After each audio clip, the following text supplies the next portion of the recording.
Very good approach there from Neko. Jonak from downtown. And there is a final blow from Swoosh, actually.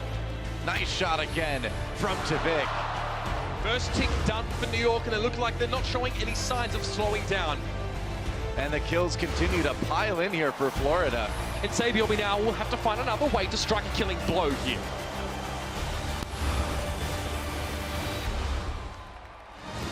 That's one incredible match down. 2 more to go. Welcome back, everybody. This is the Overwatch League regular season. We are live in the Blizzard Arena in Los Angeles, California, and you're stuck with me, your host, Chris Puckett. I got the whole desk back, though. We got Bren, who got a lucky guess right in his first matchup, Reinforce, who was incorrect, and Zoe, who fortunately didn't have to make a prediction. But Zoe, I want to get your thoughts. What did you think when you saw the final score? Houston back on top over London.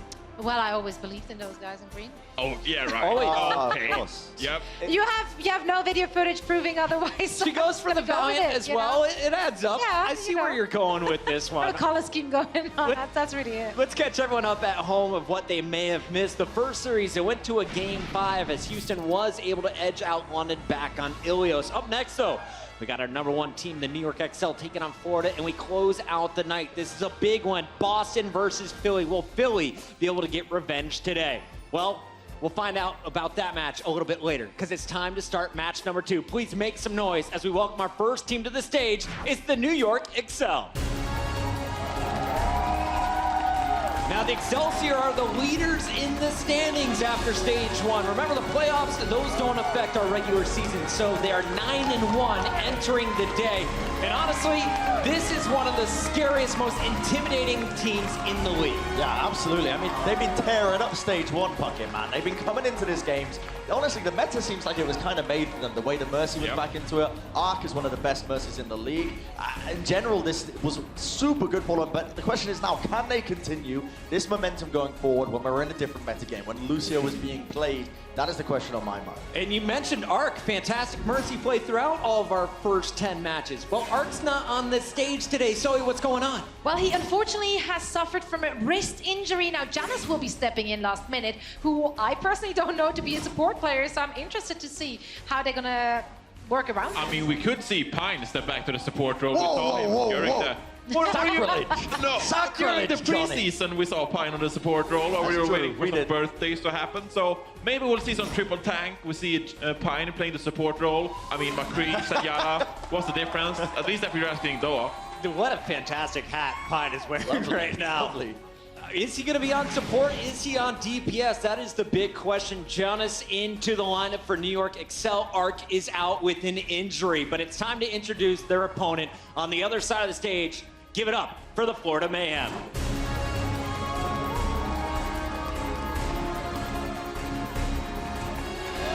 Florida, known for their entrances in the past, today showing some solidarity in light of recent events in Florida. And this squad, you know, they started stage 1 with the smallest roster in the league. So coming into stage 2, though, they really staffed up. They really did indeed. We had 3 new additions to the roster, which it is second most additions any team has added to this stage. 2 of the guys coming from Korea, awesome guy as well as Saya player. And of course, the Finnish flex tank called Zapis will also be joining them. However, all 3 players are still working on their regular visa process.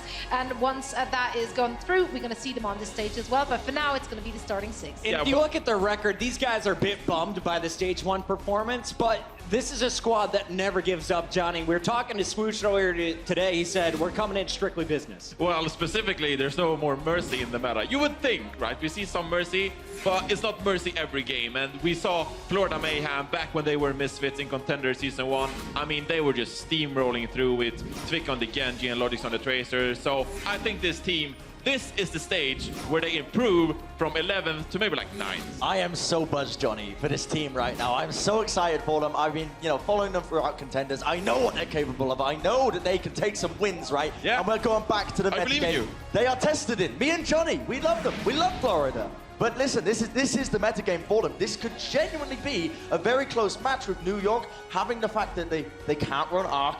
All of this is like kind of lining up and piling up, so that it's the perfect storm for Florida to really start taking some games now in stage 2. Now, a lot of people online, they're saying, oh, this is New York. They're the #1 going up against a lower ranked team here in the Florida Mayhem. But Johnny, backstage, you said, I got some faith in Florida today. You said, Bucket, ask my prediction on the Well, desk. I got some insider information, Bucket. Some crucial insider information. Apparently, Florida Mayhem, they went to IKEA for lunch today, and I think that's going to be the difference maker. They get some taste of Sweden, and then Twick back on the Genji, of course. So I believe in the Florida Mayhem. I believe Florida Mayhem will beat the New York Excelsior. Okay. Yeah, totally. It's all about the I'm a believer. meatballs. I like it. But real talk, when we come to the meta here, why does that play in their favor and maybe against New York in this matchup? Well, because they're known to be so aggressive, especially with Twick on the Genji and Logic on the Tracer, just diving in with Swoosh on the front line. So now when there's no mercy, you can't really resurrect any team member, and as soon as you get a pick, I mean, it's a 6 versus 5, and you can just steamroll through. You don't have to make second guesses, you don't have to bait out the resurrection, so there's no need to play passive anymore. And knowing Sebosai, his strength wasn't necessarily in playing defensively, playing the positional game. I think he enjoys moving forward with the speed boost a lot more, and so I think this meta favors Florida Mayhem. Speedy team, and when you got Tavik sped up, he can do some damage. Some of his highlights here coming from the Genji. What do you want to see from the DPS players, Tavik and Logix today? Bucket, the guy's a beast, right? To be honest, both the DPSs on Florida, Logix and Tavik, are both beastly players. Back in the day, these guys were known as like this ridiculous duo, and now, as Johnny, as reinforced yourself, like you mentioned, this is the meta game. Hello, Johnny. As you mentioned, this is the meta game that will suit them. No more mercy, which means that Logix, he can go absolutely ham in the backlines. All of his hard work is not going to get undone by just pressing E. That's not going to be the case anymore. He's going to be demolishing.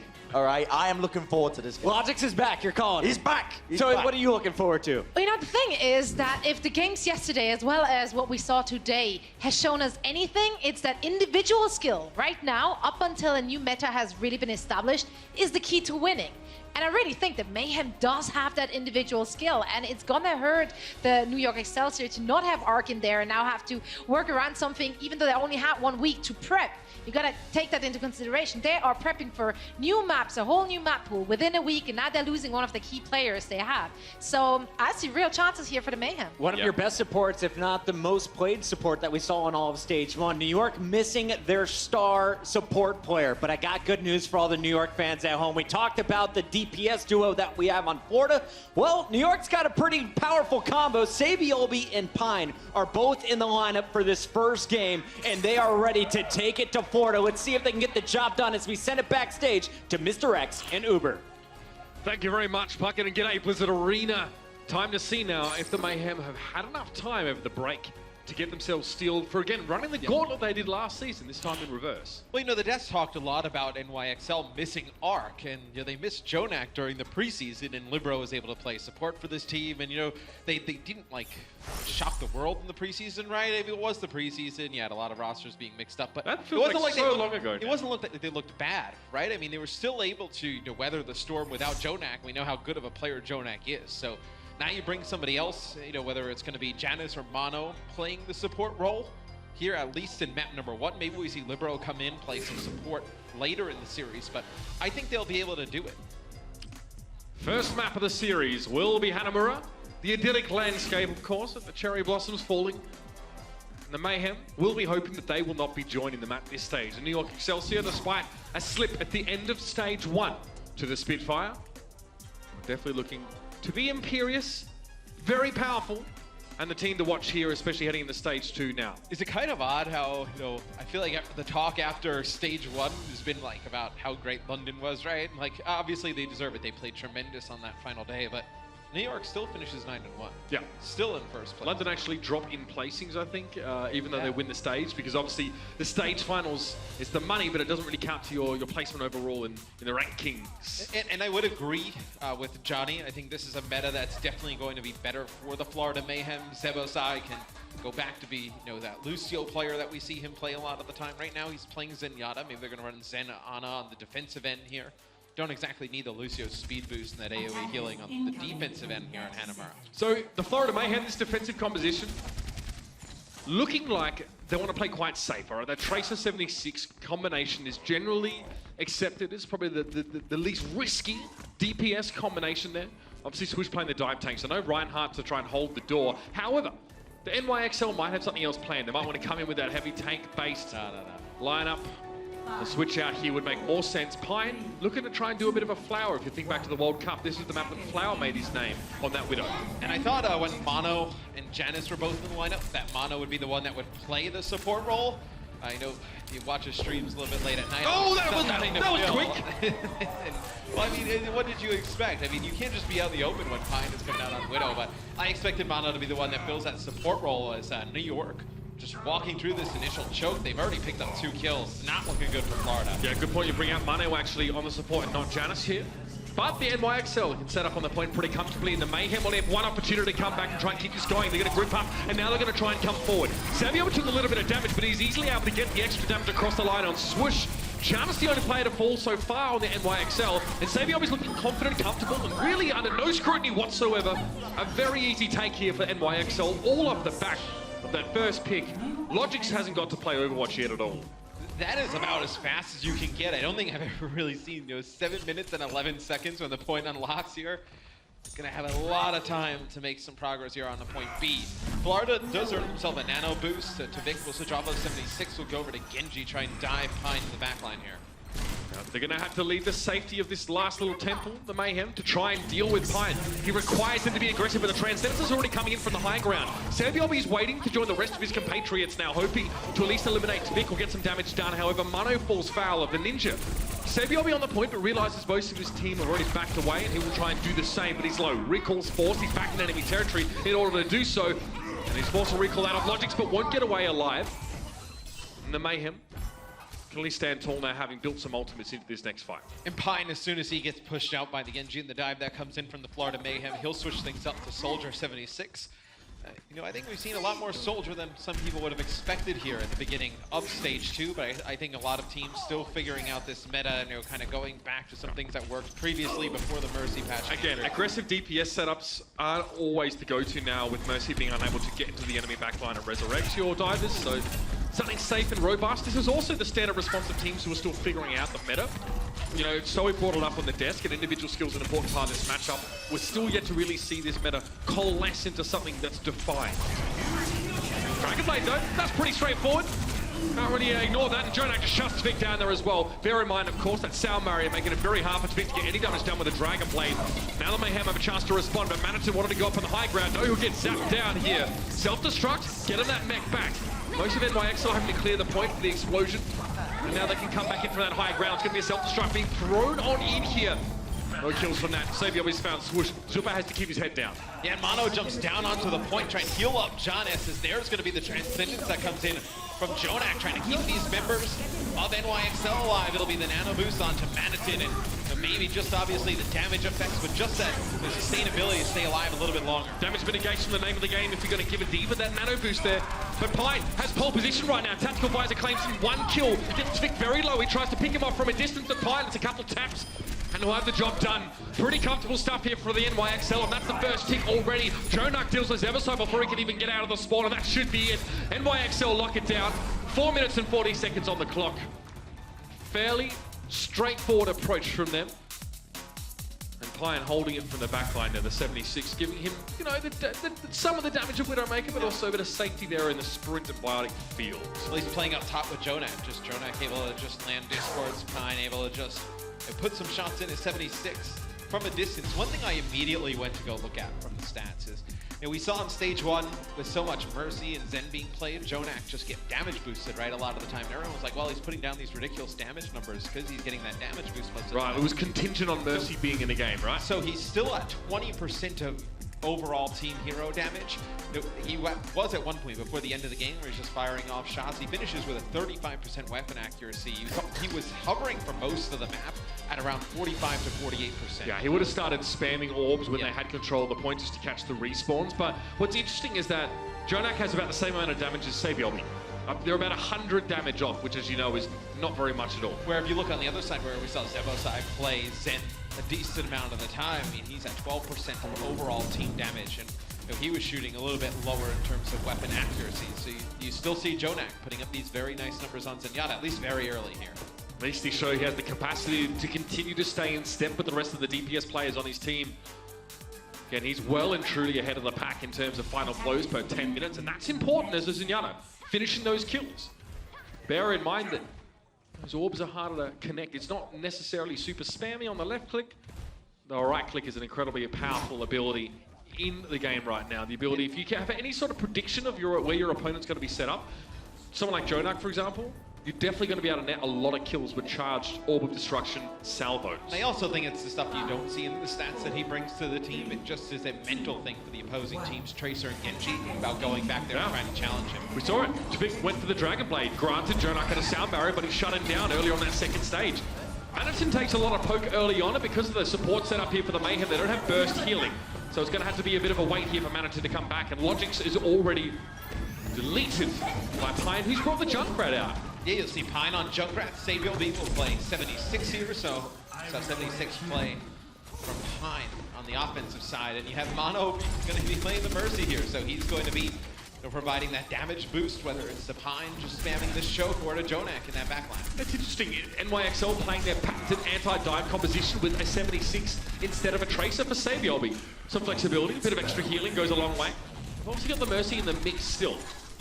The Florida Mayhem trying to rotate around that right-hand side. You can see the wireframe, so they're setting up here, but they're waiting for that last player to slip in through the front gate. Zupa's actually been completely zoned out right now. He's half HP. He can't get an enjoy to the Mayhem, so the Mayhem are trying to start a fight and allow Zupa to slip in undetected. Which he does. He does get through that gate because all these players have to turn for NYXL, and it's the Florida Mayhem coming out on top early in this fight. They're able to get a few picks. Tvik dashes right up top, goes through Meko.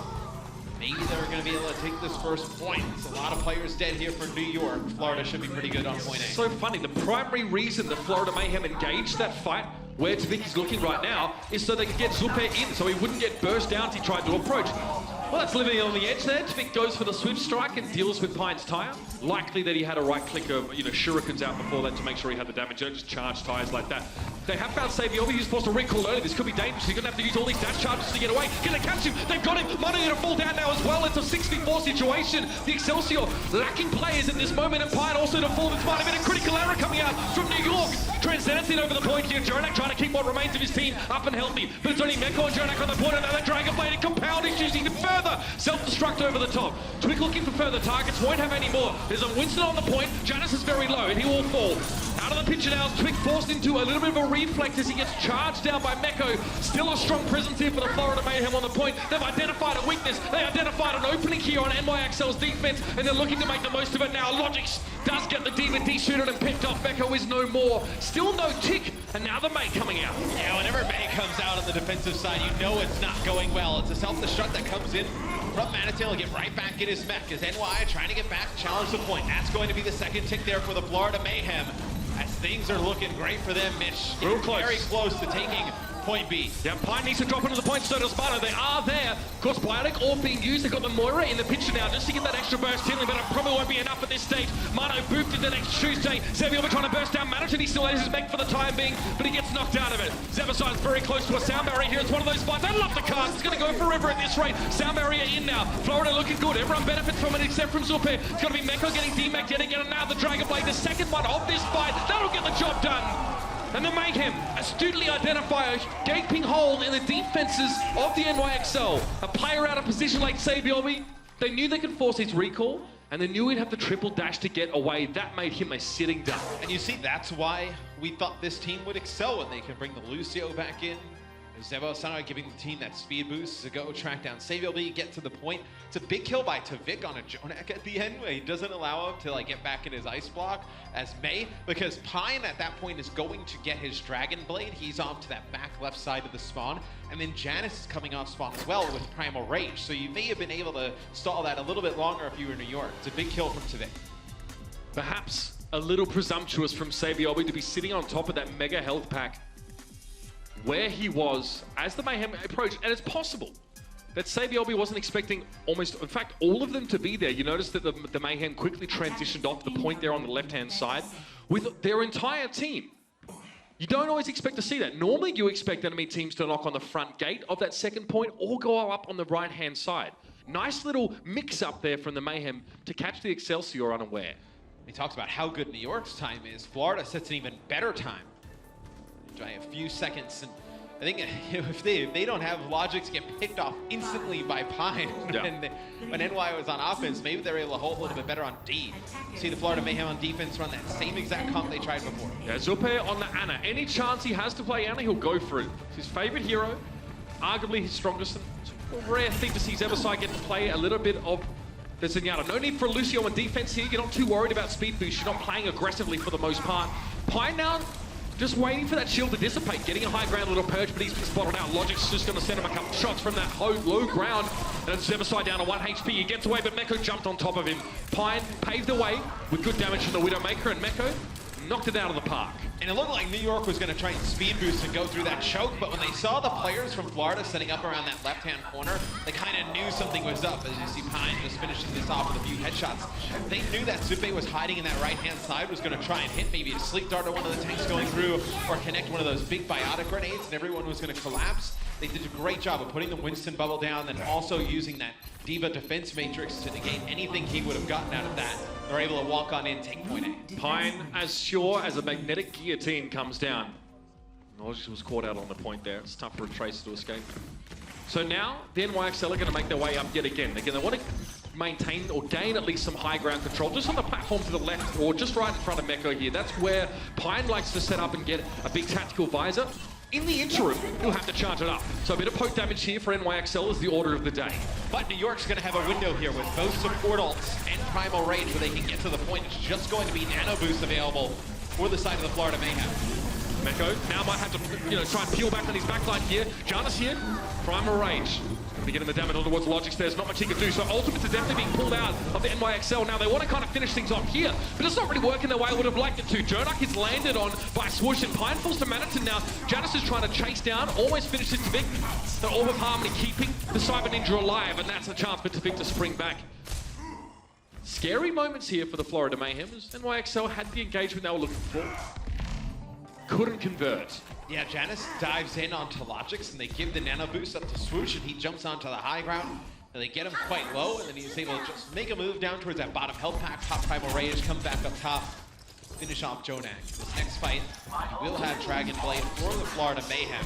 We'll see if Tvik can get anything for it. Remember in the first half on the defensive end, he got taken out by Jonak before he got a ton of value from it. Yeah, Tvik's going to have to deal with a sound barrier again. I think if he wants to really nail this Dragon Blade, it's going to be the second time this has happened to him now. Maybe he's hoping to wait it out. He's searching for anyone that could be heading towards the point. Notice he's constantly looking down. Maybe Sabiobi was worried would sneak onto the point to pull them back, but that hasn't happened. However, Tvik's taking a lot of damage, trying to get back. You can see Maniton desperately trying to keep him alive, but it's a tough job. Oh, that's a nano boost. There could be something here. Dragon Blade, not the option quite yet. We're hearing a tactical visor being pulled. Pine, it's going to be Janus to deal with Tvik. This could be pretty dangerous now. Meko is responded. It's a 5v4, and Sabiobi's making life really hard for the Mayhem. Zebasai couldn't escape from the pulse bomb, and now Pine can make his way up to the upper level to do some proper fighting. He'll be just forcing Logix here. He's stuck. He gets stuck. He doesn't have his recall on cooldown for 2 more seconds. Janus with the Primal Rage on the point, trying to knock players back here. Pine falls to the low ground. That's going to be Tvik's Dragon Blade. Now, we've been holding on to this for so long, and now it's time to put it to good use. Mano falls. Well, in all honesty, the team had the fight won anyway. Yeah. Mano's switching now. No more Lucio. Going over to the Ana. Or not. Maybe just switch back. I was interested. If it was an Ana pick here, Mano, make up your mind, bro. Not exactly sure. Okay. So the Ana pick here is really interesting because they might want to set up a bit more of a staging ground on that little platform, right? Because you don't want to commit to the fight with all your team. If you can have Pine and Mano sitting back, right? Mano can always throw a biotic grenade on Pine, and they've got a lot of healing between them, plus a lot of long-range potential between Ana's healing and 76's damage. Well, it's kind of like that Valskaya game that we casted the other day with the Dallas School versus Shanghai Dragons. They got AKM up on the high ground, and when the dive came in, they used that biotic grenade, healed them right back up. Oh, we need to hit that. It's going to force the Transcendence. If Mano hits the sleep dart, the Transcendence might not be necessary. That's great stuff from Swoosh there. Gets in deep, Matt. Forces the use of that important Zenyatta ultimate. It's what you want out of your Winston player. The only bad part is a lot of other members are falling here for the Florida Mayhem. They're going to use that nano boost on the Swoosh, just trying to get him into position. He will fall as well. Now Tavik stuck in a rough spot here. He drops as well. I think that's going to be it. The Mayhem extend deeply. They get aggressive on their defense just to try and bully the Excelsior out of their base. Transcendence now being thrown to the point as the Zoom Yaddle returns, and Zebasai just trying to maintain some kind of presence. Now he pops out of Transcendence, he goes low. Madison falls again to Janus, who gets the nano boost now. Transitioning this into the Primal Rage is going to make him very, very hard to remove from the point. Ah, yeah, that's tough. Zupe comes in on the Lucio. Janus right in his face immediately now. Self-destruct here by Mano, and that'll get the job done. Back and forth, and in all honesty, York only have about 12 seconds left on the clock, man. They tried to actually send some players. You know, they had the Zebasai, Zupe, and Manitin on the point. They tried to send Tavik and Swoosh all the way up top to try and force, you know, whether it was the supports or Pine out of position. And that's where you actually saw the Biotic grenade come down. So that's where Mono's switch over to Ana paid off. He was able to keep himself and Pine alive. They're able to take out Swoosh, and then Tavik, you know, he's denied all that healing. He's not able to do anything. They did sleep Swoosh there on the second occasion. Obviously, the first time we saw him use that Primal Rage, come forward aggressively, that forced the Transcendence out of New York. Obviously, the Sleep Dart not connecting initially for Mano. The second time, as soon as he got that off cooldown, he does land it on Swoosh, who was still deep in their territory. Get rid of the Winston, and from there it was pretty easy going. So Florida Mayhem, again, they play a knife edge with this composition, right? They want to dive, they want to use Swoosh to get up there, and in fact on Hanamura you have to. You can't sit on the low ground behind a Reinhardt shield and hope the enemy just comes to you, because you give up too much real estate. You have to be proactive as a defender, but that always carries an element of risk, and on that occasion, it didn't work out for Florida. Talk about being aggressive. Look at where NY is set up here. So they won't have Jonak playing Zen. He will be playing Sombra. He's going to have the Mega Health Pack, and they have this speed boost from Mono, and they have set up on the other side. So they're going to be able to dive this very quickly. Maybe kind of catch Florida walking in the choke. Nice mix-up. We'll give them some ultimate percentage lead early on if they need it. And they can get straight to the back line here. Swoosh has realized they're there. Zebasai backing away immediately. Janus drops down and just trying to hit whoever he possibly can. Jumps on out. Vic's harassing him down though now as he's forced inside this health pack roof. Swoosh is down though, so not so bad, but Logix has actually got himself on towards the point. Yeah, he makes it all the way to the point. He's actually putting a lot of pressure onto Jonak. Free tick, free tick! And that's going to be a tick. That's exactly what he wanted. All right, just gonna peace out. Job's done. Most of his team got taken down anyway, so there wasn't ever really going to be any help arriving. But NYXL, they're not leaving. They're staying aggressive here. No, they farmed this health pack already up to an EMP, so it's going to be very difficult for Florida. I mean, just look at the area that Florida has to walk through. There's not a lot of area for them to spread out and avoid this EMP. Well, speaking of which, that's the EMP. Jonak lets it go. Quickly translocates back to the high ground and allows the rest of his team to get the job done. Dash forward, Zupe looking worse for wear, and he falls. Moira now out of the picture. Logix, not sure if he's got recall available, but he'd take the headshot there, so that would have forced a recall regardless. He didn't have it. Sabiel finds him. And the New York Excelsior playing around that health pack as a forward staging ground. They've got 2 hack health packs, they're just bouncing between. Well, what do you do if you're Florida? If you go out on that right-hand side, you put yourself in even a closer choke to get hit with an EMP. If you split up, it's very long. You're not going to be able to get everybody out to the other side to really, you know, fight EMP players. It's a very nice strategy coming out from NYXL. I don't know what Swoosh is looking for, but he's left his backline bereft, trying to dive in over towards the point. I think he's trying to capture this, but Logix is already down. The burst damage was too much for him to deal with. Sabiel, it's a pit stop, a hacked health pack there, just going to charge Jonak up more. He's used his EMP just now. With Manitin having fallen down, it's a bit of a 1v1 here over on the point. Suicidal Simeon's going head-to-head. Swoosh is actually able to force him off the point, so Janus has to leave. Comes back in with a Primal Rage, though. Hasn't given away that second tick yet. And Swoosh now has to go for his... This is the weird round, Matt. I'm not going to lie. Swoosh is going to use his Primal Rage to try and stay alive at the point. Here's going to be a sound barrier used from New York with a Dragon Blade at the choke. Not really able to get much. Here's a Coalescence coming in. The Florida Mayhem with a Dragon Blade as well. Logix has got, you've got a decent mana there, man. This could be big. Tvik gets very little with a Dragon Blade. Zupe does get pulse from during his Coalescence. There's no way he can escape that. Still trying to build up towards this EMP though. Janus jumps all the way back out to that Mega Health Pack. Trying to get it yet again. You have Janus, Sabiel B, and Jonak still alive here for NYXL.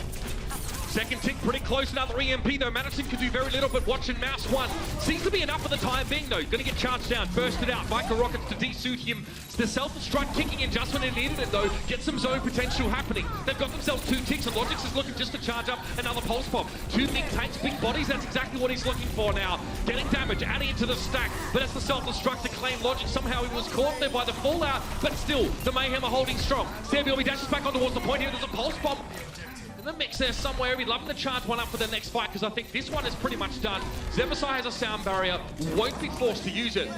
And with 2 minutes and 12 seconds on the clock, the Mayhem take that first point. But they're far from done. Again, going to the left side quickly. One of the more interesting first points I think we'll have here on Hanamura. Now they start to go towards point B. They get everybody towards his left-hand side. The speed boost comes in. Here's the sound barrier. It's go time. Zebasai giving his team that sound barrier. They're nice and durable in this fight, but they need to make the most of it now. Zuppe trying to just give a bit of love there to Sebiobi in the distance, and now the Coalescence is going to add some damage on top. Bit of healing as well. Manaton needs it badly. He's looking critical right now. Again, plenty of it though for the Mayhem. Sebiobi, you can see him waiting in the wings, waiting for his chance. Because the NYXL are forced into a complete stagger right now, they're going to go one at a time. Meko, T-Suit. Could be a Dragon Blade coming in here. It's not Tavix. I'll give you the big tip now. Pine is trying to even the score, but only finds Swoosh in the fight. He gets spooked by Zebasai. Now it's Tavix time. His chance here to reciprocate with the blade of his own. Sebiobi's looking very low, having the dash back. Heads up play by Mono though, getting right back into the spawn. They don't really get much from that Dragon Blade. He's able to stay alive, building close to a nano boost. You could give it to Janice here if you need it to stay alive on the point, but it looks like NYXL will hold on here. The Mayhem now have a minute to take point B. They're going to build up towards another Coalescence. Tavik will make a change, go over to Soldier 76. So it looks like they're going to try and control a little bit more of that high ground. The issue is they don't have that Zenyatta to provide that Discord Orb to do a little bit more damage from that range. Well, the downside of taking Moira here. That Lucio. You need the speed boost. You need to be able to try and set yourselves upon the NYXL if you're Florida as quickly as possible. Find your way to their backline. Oh, that's a pretty nasty grenade there. Mine, and then drops an anti-nade and just going to heal Mekwa for the time being. The Transcendence used on this high ground though, Jonak here, it's just an insurance policy for the most part, but NYXL are benefiting from that healing in a huge way, and Mono following up with some big bio grenades. That bio grenade from Mono, the original one, connects with 4 members of the Florida Mayhem as they're trying to come up through that stairway. They're trying to get Swoosh, and they do. 13 seconds left. You won't see him get back into the action. Get closer towards the point. Logix is actually underneath the point right now. Logix actually all the way behind enemy I think lines. he's been spotted though. Yeah, Jonak knows he's there, but he's going to get onto the point anyway. Mano's forced to come back. Recall forced early on. They're going to try and keep this overtime going somehow. Manaton gets there. It's going to be the nanoboost used on towards Janus here, looking for the backline, but again the sound barrier making it hard for the Winston to get those easy kills. Primer Rage could be an option, but now he's low on HP. He has to pull it out. It's a very angry monkey, and Vic knows better than to stand and fight him. But Janus returns to the point now. That sound barrier is well and truly expired for the Florida Mayhem, and Zebasai's Black Force has also. Now trying to hunt Zuppe down. He used the fade. He's got very little mobility, but he gets himself into the Mega Health Pack room at least. Over on the point in the meantime, Manaton and Tavik are getting the damage done. Transcendence now used, but it's only for about 3 players. Note Mano in the top right corner. He's not being touched right now. He can give a lot of healing across with the Coalescence now being thrown in the mix. Janus is trying to double back, but he's been taken down. Logix finds himself too. One more tick and that'll be job done. It's going to be a close one, Matt. Meko on the point. It's just him. Mano's just taking a breather on his own. He's been zoned out by Logix for the most part of that fight. D-suit here for Meko. Self-destruct. Mayhem trying to close down the point. They've got it! 4 apiece! And the time banks are very close, Matt. And if Logix doesn't hide and get in that position, get a touch, that doesn't start to happen for the Florida Mayhem. You know, a player who we've talked a lot about, you know, whether his performance has been great or suspect, you know, in stage 1, coming in stage 2, makes a big play there, just extends that game for Florida, probably catches New York off guard a little bit, right? They have to then turn their back to the Florida Mayhem, who are coming off the spawn, able to push on through. Just sends this one into overtime yet again. It'll be the Florida Mayhem on offense, only a minute for them to attack. It's really impressive, like you said, Matt, that the Mayhem can turn a situation when they have 7 seconds left in the round, they face losing the map, Logix goes in. Secret agent duty, sneaks onto the point. Even though Jonak recognized him, Jonak missed the right-click salvo and wasn't able to finish him. That would have been the map there if he'd connected. Uncharacteristically, he didn't find his mark, and this is what we now have to deal with. NYXL, having slightly more in the time bank, will defend first. So Florida now need to be wary. Are the NYXL going to play this really forward defense setup? It's looking like buy the setup at this stage that New York aren't. They're going to mix it up now. Yeah, they're going to bring Mono in on Lucio here on the defense. So provide AoE, speed, and healing. Jonak will play his Zenyatta. And, you know, they'll have SaveLB play Tracer. So this is a little bit more of what we would have expected from NYXL. Florida now warily checking their corners. You can see the quick right turn from Manhattan just to make sure no one was hiding on the stairs. Coast is clear for the time being, and now it's time for further reconnaissance. They've spotted Jarvis there on the side of the Winston. Logix wants to try and pull him away, or at least threaten the NYXL from just being embedded over in that back left corner. I think right now the Mayhem are just trying to create some space at the gate. They'll send Logix all the way in to get a touch on the point. Now they're going to try and dive on in. Perfect. They get Pine early. Logix transitioned from tickling the point to helping out with the dive. He got the extra damage on Pine to take him down. Swoosh eventually will fall as a result of his dive in, but Logix is a presence on the point at least. They're going to have themselves a tick here. That's a good start for the Mayhem. At least something to be going on with now as Johnson comes down to half HP. Logix backseat for the most part. The Winston is missing now for the NYXL, and a D-shooter Diva, missing the tanks right now. This could be a huge opening with only a minute left. The Florida Mayhem, their first attack being the most important, the only chance they'll have. This pulse bomb for Logix needs to be big. It has to be huge, but he went down before he could use it. That's really gonna hurt. I don't think it's gonna be enough from Tvik. He's found himself 2 kills. There's a lot of healing on this point though, man. You can see the Pine's there, he stands tall, and the Mayhem might just have to go home with 1 tick, and that'll be it. How many times do we see SaveLB? Looks like NYXL's out. Just stay alive. He's able to desuit Manhattan, then take him out. Takes out 2 more players in that process. During World Cup, this was the map against Team USA, right? Where he went like absolutely crazy on point A to just kind of keep that South Korean team in it. Kind of rekindle some of that magic here against the Florida Mayhem. They're just preventing them from taking point A. Now it'll be NYXL's turn to attack. I'm more interested, you know, in NYXL's attack. I think we'll pretty much see them just kind of play a dive, right? When you have that new support player in the mix who's really your main tank, it kind of takes away a little bit of the creativity you can do on the offensive end. So I'm more interested in what the Florida Mayhem pull out on defense. Right now, it looks like a very interesting comp. We'll jump in the game in just a second, but I think the gravity of this task for the Mayhem is definitely apparent to them. They want to try and go for the map draw here. That's the best they can get. 1 slip, 1 foul step, and it'll be NYXL to take this first map away. Though I've got to say, these 2 teams have been playing each other very closely. They actually played each other very closely on Horizon Lunar Colony in their last match, obviously in that last week of Stage 1. Mayhem, this is a good way to help them continue that upward trajectory in performance and in ability, going up against quality teams like the NYXL, and they've given them some trouble. They've made it hard for the map. But let's see what NYXL come out on the attack. Looks like they're going to have Pine and SaveLB on that Genji Tracer combination. The mono play Lucio is going to be a standard dive that comes out from NYXL. Florida Mayhem on defense. They'll play Orisa Roadhog, so we saw that a lot with the Junkrat combination in Stage 1. They're going to have Zebosai play Moira and Zube play Ana. So see them playing a little bit further back on that point. They want to get a lot of value out of those 2 supports in that close quarter area. Oh, SaveLB has to recall. There was no mega health pack there for him to get. That's kind of annoying now, because for the next 8 seconds, that's not going to be an option.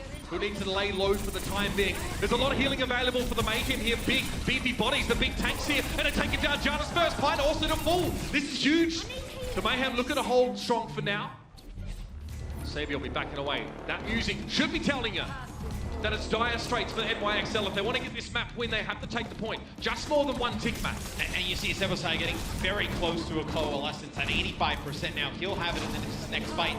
All the healing that Manhattan can do as Roadhog, the biotic grenade, is going to be very difficult to dive this comp that the Mayhem are running. Looks like they're going to drop themselves in now. Transcendence is there for Jonak. That's a good opening here. The Mayhem, they have the coalescence, but it's not quite as potent in terms of the healing. Zebosai's down. Both supports are missing. Meko gets D-shooter and SaveLB goes for the post bomb. It was up on the shield, but it catches Swoosh regardless.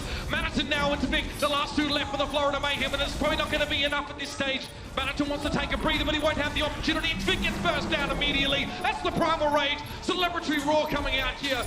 And the Mayhem will drop this one to the NYXL. Took 2 tries on that last phase, man. But a clean, simple dive was the order for the NYXL. And NYXL leads into that fight with their Transcendence. You're like, okay, maybe you see a big biotic grenade come out from Zupe on the Florida Mayhem. He only connects with 1 member. Meko gets the effects of the anti-heal that comes on through, but everybody else for NYXL able to stay alive through that. than just push on through to take point A. Well, if Florida wanted to, I guess, take their temperature, see what the skill gap was between them and this roster, they probably realized that there's not much there. It's the little things, Matt. It's the 1%ers. And it cost Florida so far on this particular map. They've still got 3 more left in this series, though. More chances to go up against the powerhouse that is New York. We'll see the next one just after the break.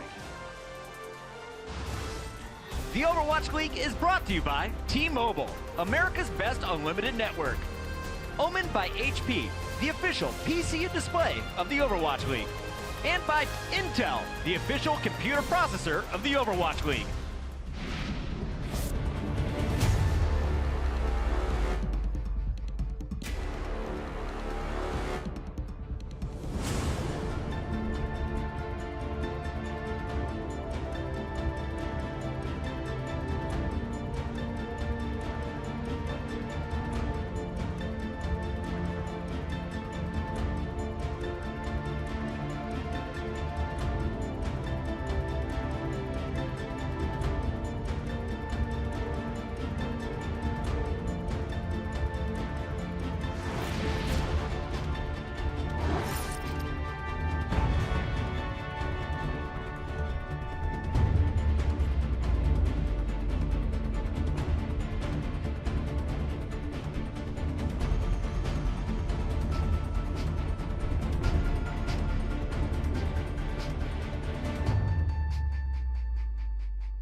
Focus up, guys. Focus up.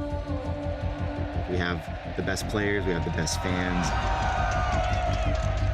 Going into game. Going to 3. On 3. We wanted to make sure that all the best players in the world were in the league, regardless of where they're from. You're really starting to see everybody really wants to up their game. 3, 2, 1, and live. Welcome to the party.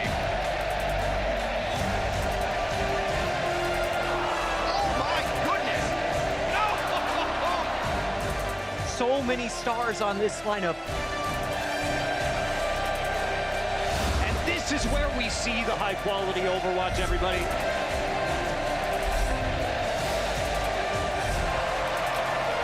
Enough of the fun and games. It's time to get the job done.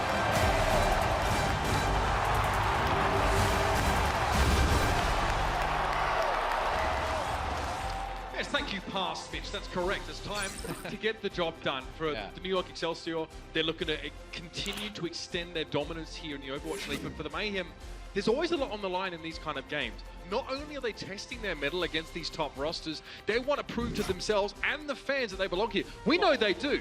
But seeing performances like that previously does definitely give you a good feeling about the rest of their season. And Libero comes in for Pine. Yeah, a few changes here for NYXL. Yeah, Libero who will come in for Pine. I believe he had just Mano and Janice, maybe just switching spots where they were sitting here. But we're gonna head into Lijiang Tower for map number 2. I think the most frustrating thing if you're a Florida Mayhem fan is they are never really like getting blown out in a lot of these series with top teams. They're always close. They're always like competitive, like one or two like little things. Like I always felt as like a player, right? Like I hated losing close games. It's like I wouldn't mind getting blown out just because you knew you weren't close, right? It's the close ones that really hurt, and they've had so many throughout their season this far. Because that's when you orbit around every decision you made, especially in the last moments. Like, how could we have, gotten over the line? How could we have just done that a little bit better? But you could say the same of the Outlaws as well. I'm sure that, towards the end of stage 1 during those playoff games, that they would have had that same feeling. They came quite close. And now to come back and to beat the Spitfire today, definitely a sense of vindication there. The Mayhem would love to walk those same footsteps. They weren't able to secure a draw in that first map, which will be frustrating. Still 3 more left in the series. And heading over to Control, in my opinion, is a map that I've enjoyed watching them on. I actually have sat in the room with the Mayhem guys inside their practice room and watched them go through a couple of scrims here.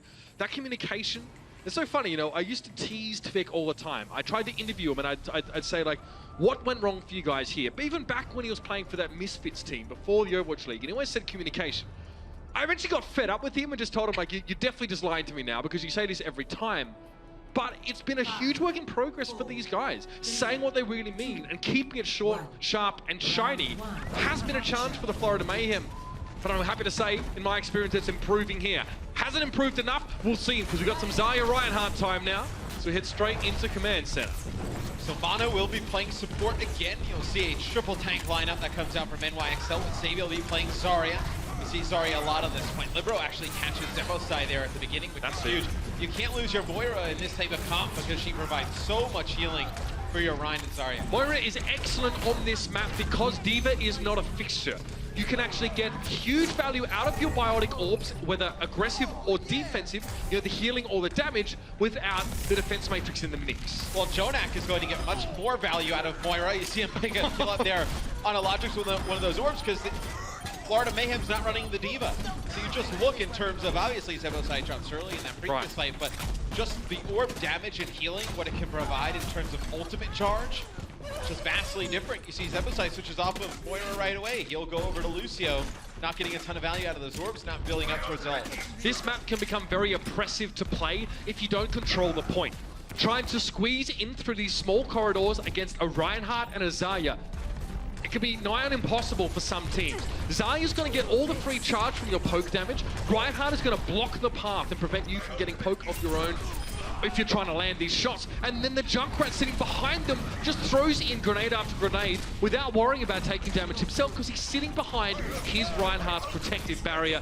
This is what the Mayhem are struggling with right now. They need a Riptire to break the NYXL open to make some progress. Remember, there's no mercy here. There hasn't even really been a first fight. No. In this. They lost one player. In this map. They lost one player in that first every fight. time. So here it is. This is what I was looking for. Riptire and Graviton Surge. Doesn't connect. Oh, the shield placement was so good.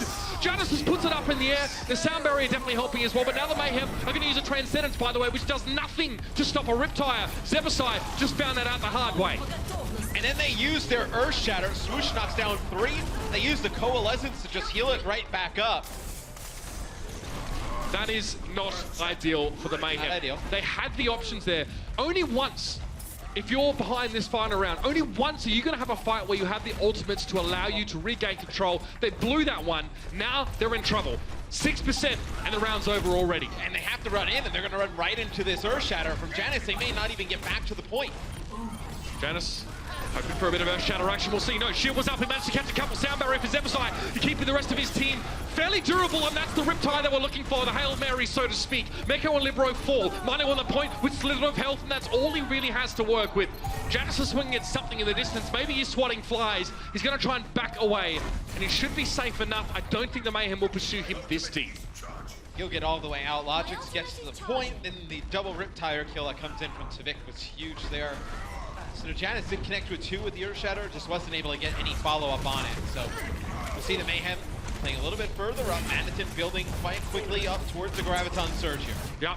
The Excelsior want the Mayhem to engage in this long corridor so they can get something out of the Coalescence, and that may have been the case. Logic's trying to wrap around the backside, but eats a straight grenade and is down to 5 HP. He'll need to run away, get the Mega Health Pack in the middle, then return to the fray. Riptire. Get one. Riptire comes through. You're going to get Manitin as well. Graviton Surge comes out too, and not a great look. Get anything, yeah. Sabioba doesn't really connect with that one. Fortunately, it may not matter. Tvik, the Riptire coming soon, needs to be big, but he needs to get away from the scrutiny that he's facing from these enemy tanks, and he's not going to have a chance. Sabioba gunned him down where he stood. His Episode to drop as well. Overtime should be done before anyone gets remotely close. At least the Mayhem made a round of it, because they were in dire straits very early on. They never, like, look, they get 45%, but they never gave themselves a good opportunity to win that round. You know, they just had getting, you know, picked off one by one. As they walked in, they just had to wait and wait and wait. When they actually got everybody up and a team fight going, they won it. They were able to flip the point back, right? So I think it's just unfortunate how it went there for the Florida Mayhem, just constantly getting picked off at the beginning of those fights. When you play in mirror compositions that involve Reinhardt, Zarya, and Junkrat, on that stage, you kind of just have to wait. If you lose the first fight, you're at a distinct disadvantage. You'll likely lose the second and maybe even third because of that deficit in ultimate percentage that prevents you from getting Shatters, Riptires, and Graviton Surges first. They managed to come back in, of course, but eventually it just swung back in NYXL's favor. So now the Pharah enters the fray, and Tvik is the only one on the Mayhem that can really try and manage Libero's impact. And there's Sparrow with no mercy, so you're going to see Jonak probably provide the Harmony Orb to Libero up in the sky quite frequently. So that's going to put a lot of pressure on Mono to kind of stay around the remaining members of NYXL, provide a ton of healing from Lucio. But you see Libero, the position that he's taking all the way in the back here. No, Tvik doesn't really have a great sightline on him. Nope, Libero is making sure he stays out of sight, and that was a stray rocket that claims Victus could be big. Zebasai, huge performance out the back with a boot kill on Mono and Jonak removed, single-handedly taking care of both of the healing sources on the NYXL, but Libero's far from done. With Meko getting V next though, Libero's life gets that much harder. He's much more susceptible to damage, but the Mayhem is so scattered, they can't coordinate their fire whatsoever. And Libero, with a sliver of health, will eventually fall. Logix chases him, he'll pick up the small health pack, and the Mayhem start in control, essentially. Yeah, the dive that comes in from Florida, Zebosai is actually able to take out both supports. Let's take a look at it from his POV. Oh, right over the side. As you see, yeah, that's why it looked like, it was actually a single boot because he killed Jonak on the way down, which is why I was confused looking at the kill feed, but that makes sense.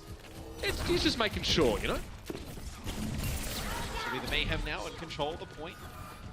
Built up a pulse bomb here. You're going to have attack visor.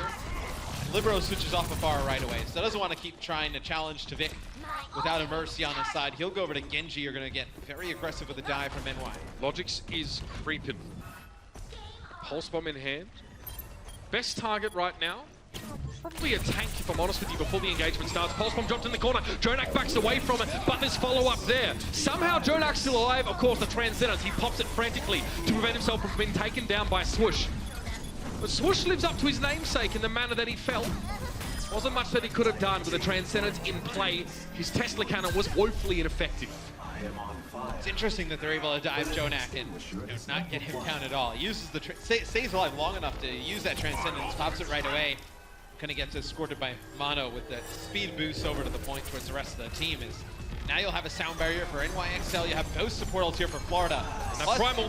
So they use their Transcendence and Zebosai falls right away, so you're not able to use that sound barrier to follow it up. That's really rough. You probably wanted to try and cycle through both of those ultimates to get control of the point, but they've been denied the opportunity. Zuffe lurking in the backside. If it wasn't going to be Janus, it would have been Sabiobi or vice versa. Good coordination between the Winston and the Tracer players on the NYXL to ensure that that would have been a clean kill on Zuffe regardless. He was out of position. An easy target. You probably wanted that Transcendence to get through that initial choke, and then as you started to work towards that point, use the sound barrier with that speed boost. Maybe even use your attack visor, right, to get right up in their face, get into the backline, pick up a kill or two. Again, no Diva, which is on the side of the... Well, that's wrong. There is a Diva. There's Divas everywhere. All right, yep, saw myself out. Libero with a Dragon Blade at the very least to work in with. I'll leave that point for next time. An opportunity to make this one happen. Sound barrier was used by the NYXL here. Libero wants to get into the back line. Oh, it's a Harmony Orb as well, and Tvik that's going to make it even easier to slice up. Zupe, well played. Big step back. Relieves now, of course, the orbs of destruction to his foe, and Libero was the one to fall down now. Pulse Bomb really landing by Sabiobi. He produces it with a flourish, but it hardly connects. And that will be it. No diva. Good one, Mitch. Mano to fall though, and now at least the Mayhem have some control. Mono will fall at the end there, so they'll have to wait a little bit. Buys them some time to get Logix back in the fight for Florida. But Florida did use a ton of ults. They'll have their Transcendence for the next fight. No support ults for NYXL. So NY, they really just want to maybe get on the Zupe, get him out of the fight early, or force that Transcendence out. But at that point, Florida's going to be up to, almost close to 90% on the point. We're going to have one more fight after that for New York. This is Florida trying to stay in this map. Again, they don't want to go 0-2 down at this stage. Zeberside looking for a boot, but the Excelsior back away very quickly, realizing that when they see a Lucio running at them, breakneck speed, there's a good chance he's trying to get himself some environmental kills and get on that highlight reel. Well, they also lost Janus, so they're not able to exactly just dive into that backline without your Winston. So as soon as he falls, it's going to be one more fight here. It's going to be Florida using their Transcendence, open it up, picking up 2 kills. Such good timing. They knew this was the opening they were looking for. They knew this would get them to 99%.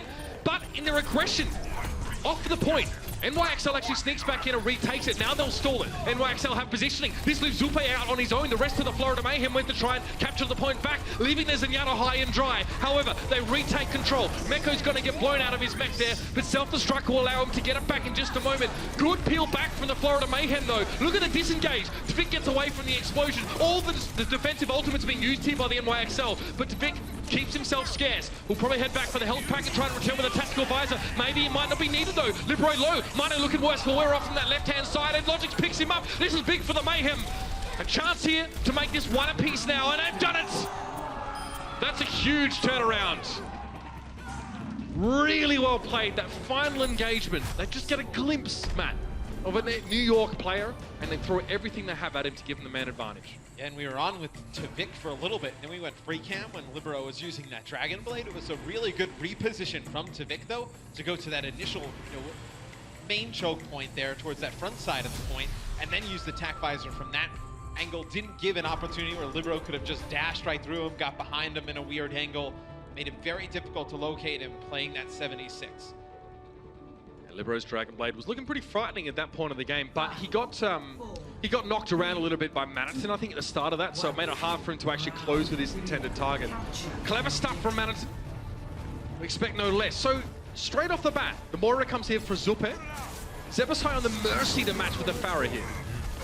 It's a little bit different than when NY ran the Pharah. They did not have Mercy in play, and see Tvik able to take out Janus at the beginning, so you lose your main tank yet again. It's kind of how things fell apart in that final push, the last point for New York, right? They lost Janus early.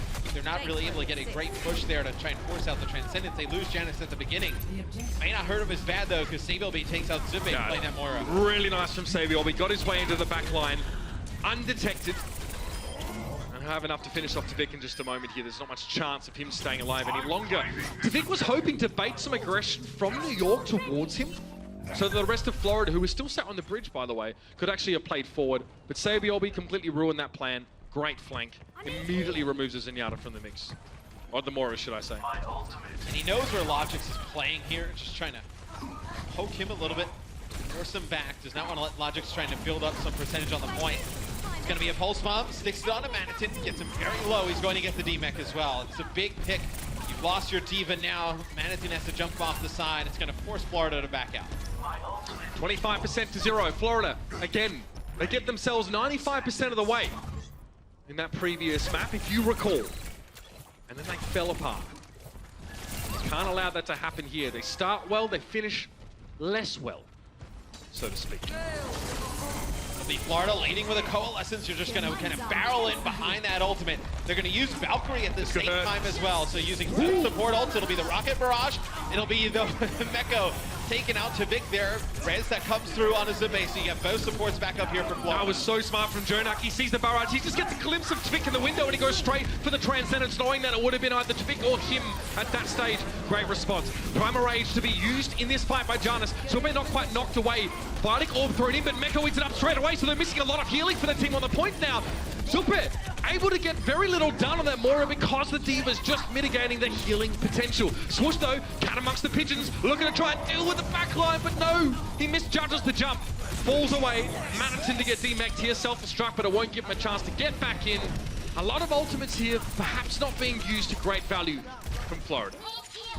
And attack visor just to top it all off there from New York. It'll be 88% and counting for New York XL. You build up towards another coalescence, so you see how fast you can build up towards that Moira ult. Zebo side switches over to Lucio. They're going to try and speed boost with their coalescence in one more time. Now or never. It's time to get this one done for the Mayhem. They found money worthy. Oh, it's all happening so fast. Ah! It's all over the screen, but Sabi will be connected with a pulse bomb towards Manhattan. He needs to take his time, but in the process, the point was taken by the Mayhem. That was a lot of stuff going on there, Matt. Yeah, when coalescence comes in, the speed boost, and you're inside a close area. Try casting that. I don't. I just give it over to you, and I let you do whatever you're gonna do. No, I wouldn't have pulled that one casting. Yeah, it's okay. So you do most of the time, just yell. Libero now up in the sky as far and knows there's no 76 on the opposing side, so he should be able to just kind of rain down a ton of damage uncontested.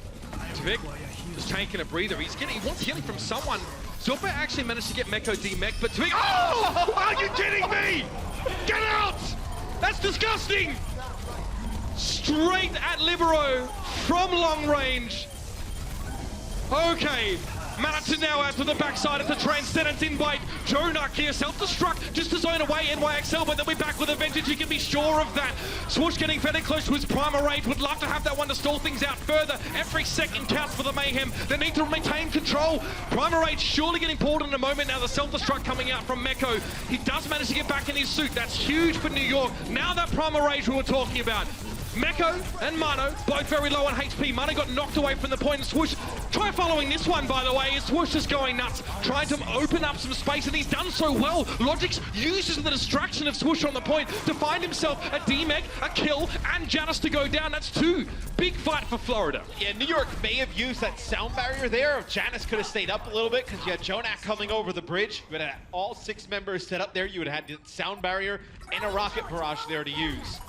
And now it's going to come down to maybe one more fight here. Florida used everything there, Mitch. They're going to have coalescence yet again. They've been building up so fast. This could be a devastating rocket barrage, though, over the top. Yeah, Florida, I don't think they know what's about to happen. It's going to drop down on them.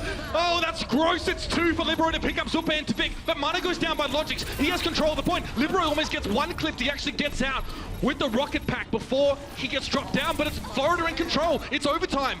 The buck now stops with New York Excelsior to get onto this point and to turn things around, but Libero's already used the barrage. Got 2 kills. Somehow that wasn't enough, though. Logix hits away with Pulse Bomb, doesn't connect with its target, and now he's low on HP. Forces that recall. He needs to fight a target quickly, and he does. The coalescence is well timed from Zuppe, providing them the healing they need. Some damage over the top, and Tvik goes in with a tactical visor now. It's going to be at least the defense matrix for now. Meko somehow still alive. He got the Transcendence. No, he's knocked out of the mech. Zuppe makes sure of that. Overtime still. Tvik sitting in the background. Bionic Orb. You better believe it. Oh, the Mayhem fought for that one real hard, and they even the series at 1 apiece. Mayhem turn up there towards the end of the Lijiang Tower. He flipped the point back in their favor. I thought you saw all of the members of the Mayhem really play well. You see the potential they have. When they start to click, they can really put together some good performances. And I thought Zuppe playing Moira there at the end. He got a lot of great use of those coalescences. I'm stunned. A series of incredible events that transpired on that particular round just had me reeling one after another. Rough start for the Florida Mayhem, but they recover stellar fashion to make it 1 apiece in this series. This is what they've been hoping for last stage. Perhaps they'll have it now. Oh, we'll see you for more after the halftime break. Our corner, finish our corner. Lose your point, lose your point. I'm on the point, hold the point. I'm gonna D.Va with you. D.Va, buy point. Lose your point. Come here, we're trying to fight that. We get it. I'm dead. Steady one. You're alone. Dead. I need heals. Yeah, stay point. Lose, right hand corner. Okay. I'm up him. Nice. The Overwatch League is brought to you by Intel, the official computer processor of the Overwatch League. T-Mobile, America's best unlimited network. And by Omen by HP, the official PC and display of the Overwatch League.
We are all tied up between Florida and New York. Florida just taking a big game number 2, and they did it in the final moments of round 3. And here to talk about all the action so far, we got Bren, we got Reinforced back in action, and we got to start here. Arc is out of the action here for New York. Mono, who we saw tanking in that championship match for Stage 1, playing Lucio today. First of all, for anyone who hasn't been following the pro scene as long as you guys have, how often have we seen this type of a role swap where you're a tank player, now you're healing, or vice versa? Pretty much never, Brent, right? You don't see it. No, it doesn't really happen unless it's in these rare circumstances. Yeah. I mean, we've seen players like Nevix. You know, Nevix can play pretty much anything. Yeah. Sebosai has also swapped repeatedly from the off tank. He was on McCree back in the day, so now he's stuck on Lucio. So we do see major changes sometime, but I mean, you don't swap from game to game. You predicted Pine might be running on the support role. Well, he did it in preseason. So. He did, yes, which is a valid prediction. That's why it kind of took us off guard a little bit. I asked my historical contacts, Joshua Wilkinson, the aging Overwatch historian in the back. Yes. You know, he's got his cast on. I made him do the research, and I said, has Mano ever played support before? And he said, not to his knowledge. Not that I know. Not that I know. And if he doesn't know, yeah, nobody knows. That man has just got like an encyclopedic knowledge of everything in Overwatch. It's quite scary and weird. So let's talk a little bit about the composition swaps that we saw from New York because their support player is out. What changes did they show in games 1 and 2? So you kind of have to adapt, right? So Mano's obviously going to be playing this Lucio role, which I'm assuming he's not going to be very well versed on. I don't know. He could be playing Lucio a lot in his spare time. I'm not too sure. But they still had Janice in as their main tank, so things aren't going to be shaken up too much. But then again, we don't know what to expect from New York because this is an entirely new metagame. I mean, yeah, I guess you could look at, you know, before Overwatch League, but who wants to do that? Overwatch League is the best anyway. So, right. like, who wants to do that? Who wants to look at the previous tournaments? Like, so we got nothing to base this new New York roster off. We got nothing at all. So this is kind of like, who knows, you know? Well, who knows what's going to happen? You went ahead and chose Florida before the match even began, Reinforced. He said they have a chance in this game. Well, when they could barely fight out of their base on Hanamura and the Sombra was in their face, I was worried for them. But two guys have been stepping up big first half, and we got to talk about what Logix and Tavik have accomplished. Well, as we talked about in the pre-show, of course, I mean, they're so well-versed in an aggressive meta when we don't really have the mercy to resurrect the people all around you. So when these guys can just play all-out aggro and Zeus can just jump in with no real punishing abilities in their way, I mean, these guys are just wreaking havoc. And I mean, we saw Logix before. He's played sort of scared, I guess you could say, in lack of a better word. But this time he just, That was ridiculous. Like, seriously, like we were saying, you're completely right. Logix was playing scared, and now we get to see Logix unleashed. Like, I said it in the pre-show. I was like, I want to see Logix just let loose, because this is his playground. This meta game, you know, the Mercy's not in the match. It's not going to be undoing these mistakes. He can just go absolutely ham, and ham he went. Yeah, so you don't have to think twice about what you're doing and who you're trying to kill. And so he can just go forward, unleashed. Logix, oh my god, this was ridiculous. Yep. It's just, you do not.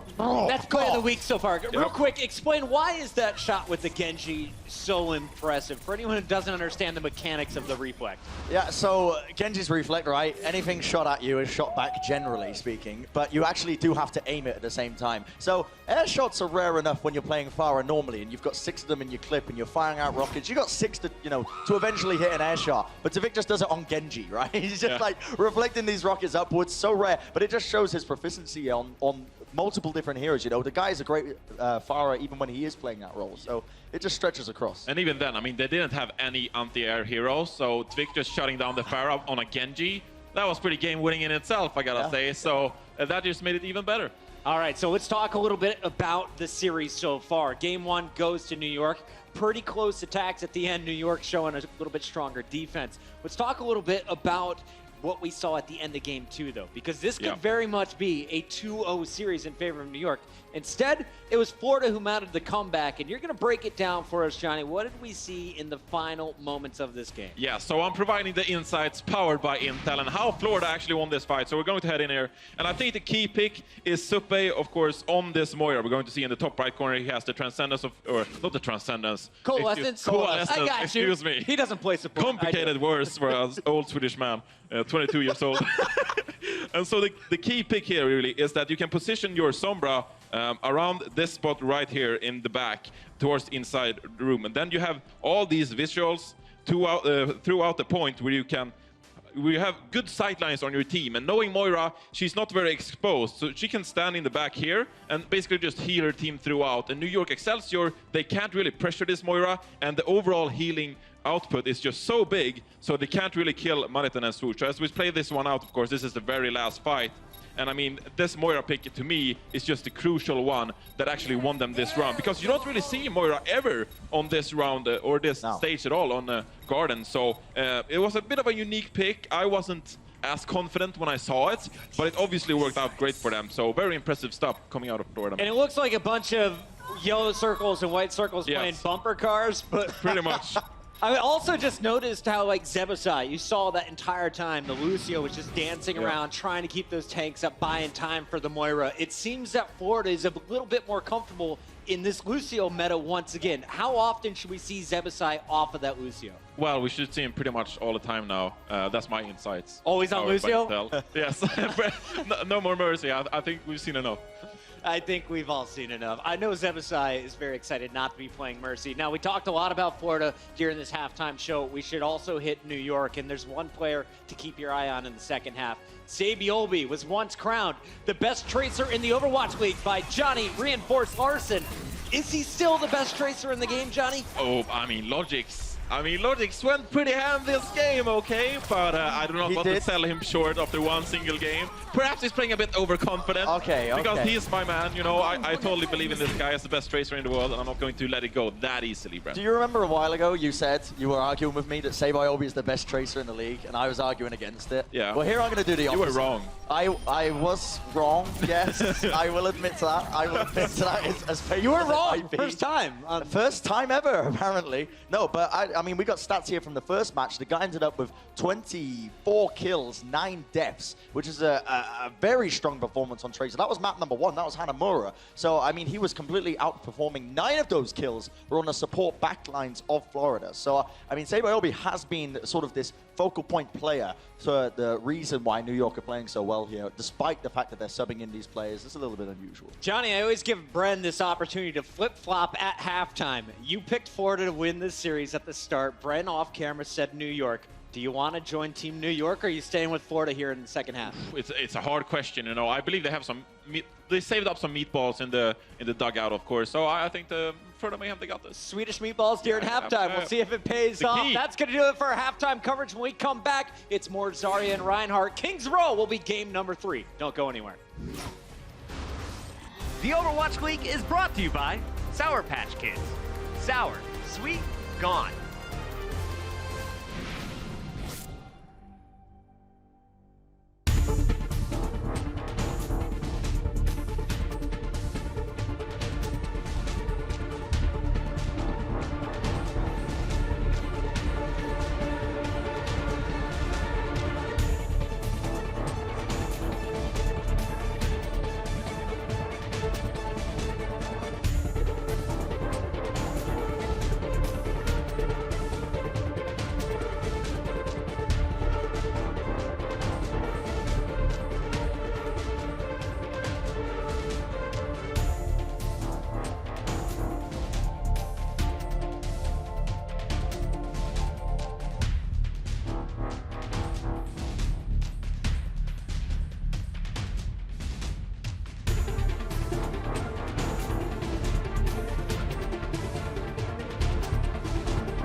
match between the NYXL and the Florida Mayhem. And guys, this match has been crazy.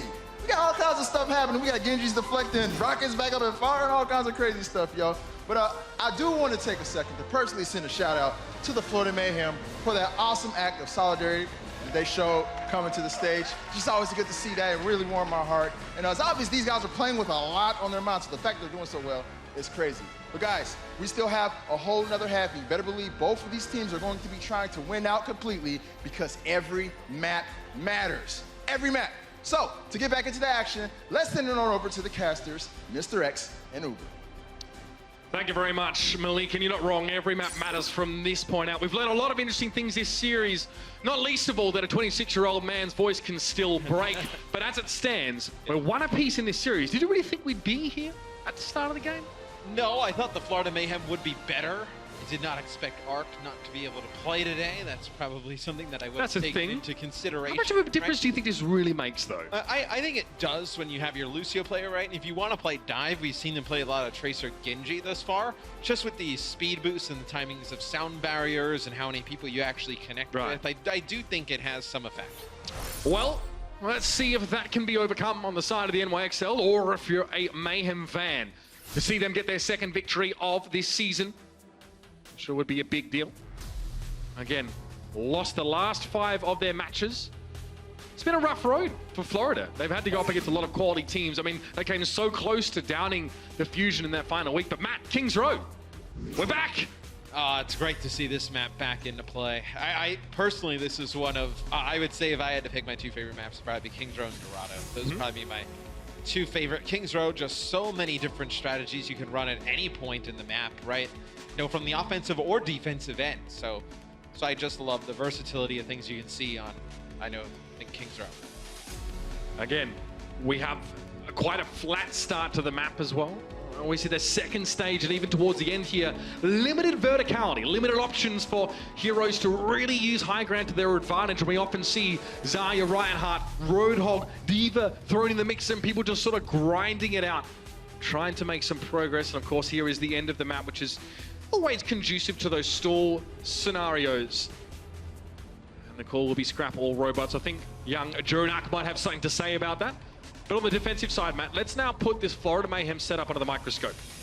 Yeah, so they're going to be running Swoosh on Winston, Manitin on D.Va. It's kind of consistent what we see from them all the time. They're going to have Tvik play Junkrat here. Usually when you saw Junkrat on the defensive end on this map, you would see like an Orisa and you would play a little bit further in that back corner. Sebasai on top. Lucio just kind of dancing around the wall. So you're going to see him play the Lucio here. Maybe you can kind of play a little bit closer to the point as NYXL's just... what is going on today? It's a very innovative. They're using all their sprays, but maybe you have the Lucio in play where you can back out to that back left corner with that speed boost, get out of harm's way rather quickly because you don't have a shield for Tvik to hide behind. Playing that Junkrat just spam constantly. Yeah, I guess he has to really try and, again, not give line of sight over to his opponents. Okay, Swoosh repositioning there using the jump pack, and that seems to be the starter's pistol going off for the NYXL. They thought about it anyway. Oh, hello. They back out right away because they notice that Tvik is set up on that top right side high ground. They don't want to go towards the point to that back left side because they're just going to get spammed in their back with those Junkrat grenades. So look, now they try and go through that front side. Mecho's going to be able to eat up a lot of that damage from Tvik. Libero spots the trap, or at least the debris of one. Wanting to remove Tvik. That is the biggest priority here, and that's why Sabiobi and Libero are set up on this high ground. Another trap removed, and there it is. There's going to be the dive coming in. Tvik, it's going to get left upon. Great peel back from Manitin. He protects his back line, and Tvik, of course. Micro Rockets find their mark, and Libero is down. But Sabiobi's got a little bit of room to breathe here. With Manitin desuited, that defense matrix is not going to be available for the purposes of peel, and Sabiobi deals with Zabasai, who was on his own. Now, the NYXL spawn a lot closer to this part of the map, so they don't really need to overcommit just yet. But Manitin won't be getting his mech back anytime soon. Still have Zabosai coming off the spawn as Lucio, so he's going to be coming in very quickly. It's going to be a ball about that connects from Sabiobi. He will drop at the hands of Tvik's Riptire, though. Tvik burning some rubber, and Sabiobi was the deer in the headlights. He recalled right into the path of that Riptire, and now Libero realizes he needs to abscond. The Transcender's going to make it very hard for him to find a target without a Dragon Blade, and even then, it would only have been traces and the like. Oh! With a flourish, he produces some shurikens and sends them across the map. Tvik's down, and there's no resurrect, no mercy on the side of Florida in both senses of the term. And no sound barrier yet. They're going to get very close here, Florida, to deal with this Dragon Blade if it comes on through. You're going to have Dragon Blade plus Transcendence. That'll be the sound barrier that comes in from the Mayhem. Here's going to be the one from NYXL. Expect this Dragon Blade probably right after. All right, Libero waiting for his chance, and he's got it now. This is one slash to deal with Zeberside. Tvik all on his own up on high. Reflect was there. Tvik trying to get away with that one. Maybe a quick dropped trap, but it wasn't enough to prolong his lifespan whatsoever. The NYXL dig deep for the ultimates, but they pay off, and that's the first point. They're on the road. Well, they hold on to their Transcendence. They see the sound barrier come in for the Florida Mayhem. They use their own sound barrier, just kind of sit on the point, wait until it wears off from the side of Florida, then use that Dragon Blade. You get a ton of value from it. You get 2 kills. You unlock that point, and you unlock the payload. You start to get it moving down the streets. Is it a bad way every time I hear that go off? I think of the AC/DC song, Hell Spells. Ding, ding, ding, ding, ding. Another one? No, I can't say I do. It's a classic. For sure. You're gonna get hated on for not knowing that song. Everyone knows AC/DC. Anyway, that's okay. Gunnis drops in. Jonak actually looking a little bit low in those backline. Oh no, he's caught. His Transcendence. I mean, it's not going to stop his ultimate at the very least, but it doesn't really give him the option to elect where to provide that healing. Regardless, he's found it. Sabiobi gets the T-suit on Manhattan, and Zeberside is going to go down here. So this should be New York continuing to advance. Now, pretty clean fight from them. Florida holding on to a lot of those ultimates. And I think you see, both of these teams throughout this series just trying to feel each other out, right? There's such a drastic change of play when Mercy's not in all of the time and you don't have the double res and the Valkyrie and whatnot, that I think you see like a lot more of a brawling style with these two teams, right? Everybody's spread out, just kind of fighting these like one-on-ones on different sides of the map. I think both teams just trying to figure out how to play around this, especially New York, right? Trying to figure out how to play with a new support player right now. Yeah, again, the interim presence. Interesting they don't use Libero as that support he was doing in the preseason, but of course they got other plans. Riptire finds Giannis here.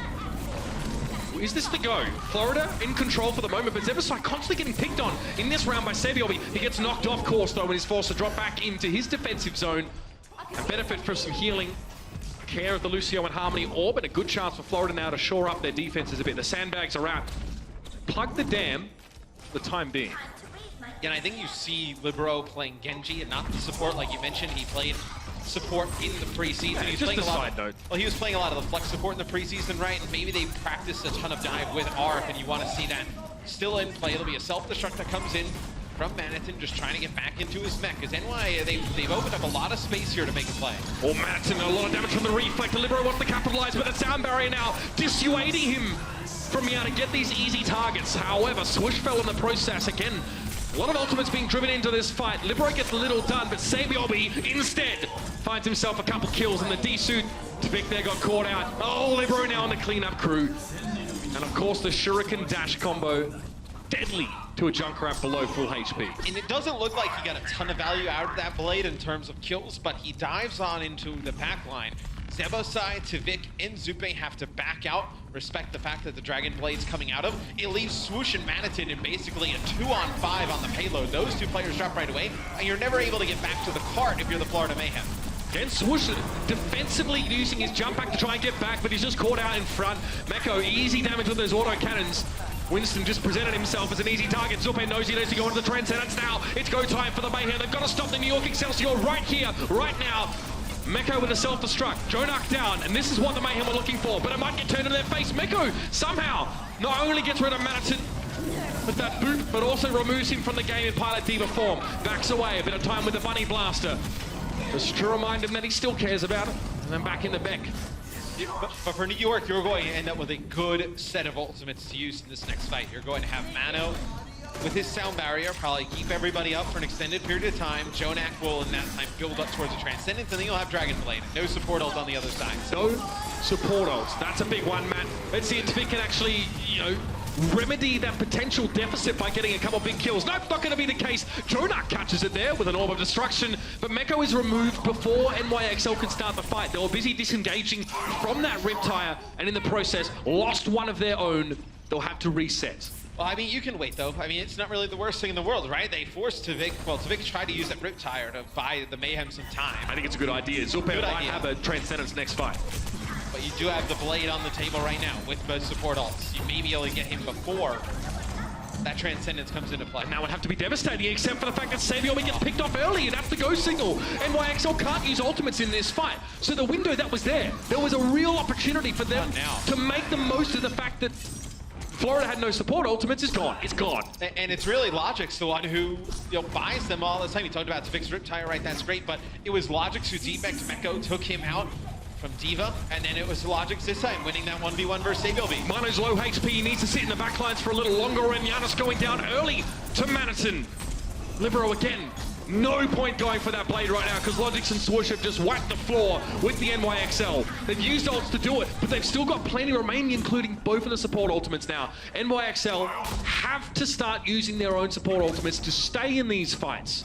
It's been a great defense on this last point from Florida. They're able to win a few of these fights without their support ults. Also, not allowing NYXL to get one of those powerful support ult Dragon Blade combinations. You're gonna have to pick with another Riptire. He's able to pick up one with that. It could be huge for Florida. Giannis is half HP right now. The front line of the NYXL is taking a beating. And Saviobi decides to join their ranks. Manhattan, Orb of Discord, he's low. Self-destruct popped in over the top of Libero, falling to a concussive mine. In the meantime, Saviobi needs to think of a big pulse bomb right now, and he might be looking for Zupe now. He gets in between Zupe and the rest of the Mayhem, but nothing is found so far. Jonak with his own Transcendence, but Meko's not here. Mano also missing. Riptide finding its mark now. Primal Rage. Everything is being committed to this fight by the NYXL. Again, his last chance saloon for these guys, and Zebasai falls. He didn't have an ultimate. Tvik responds with his own concussive mine. Giannis is down. Dash in by Meko, trying to protect Libero. Defense Matrix out in front of the Cyber Soldier, and it's worked out. Tvik's half HP now. Saviobi working around the side. Logix is down. Here we go. Here we go. The NYXL now starting to make some progress finally, but they've used everything, Matt. Yeah, Janice will come off spawn. He's very far away from NYXL right now, so Florida Mayhem have a chance to jump on this. It'll be Tvik switching over to Doomfist, coming out for that stall, that one-shot kill potential. It's gonna be Swoosh jumping on top of the payload. Oh, Libero didn't quite get away. He took a lot of damage from the landing of Swoosh there. It's a 1-for-1 trade thus far, but Tvik gives up his life in order to take down Mano. Now on the point, Giannis is looking worse for wear himself. Meko with a Harmony Orb, but it's not enough to keep him alive, and Manhattan gets desuited, but it's sheer weight of numbers here for the NYXL, pressuring forward, bearing down at a rate of knots, and Jonak there. What a great time to have a Transcendence in this fight. The rest of the NYXL can again reconvene around that healing aura and work their way back in, but the Doomfist is returned. Jonak gets taken apart in midair, dismantled. Fade now used by Zupe on that Moira to stay safe on the point, but a tactical violence is going to make it hard for them to stick around. Manhattan doesn't get there in time.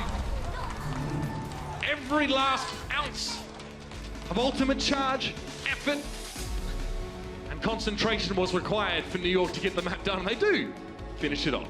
Tons of people dying at the end for New York, kills on both teams. Tons of people dying. And Saviobi just lives all through it.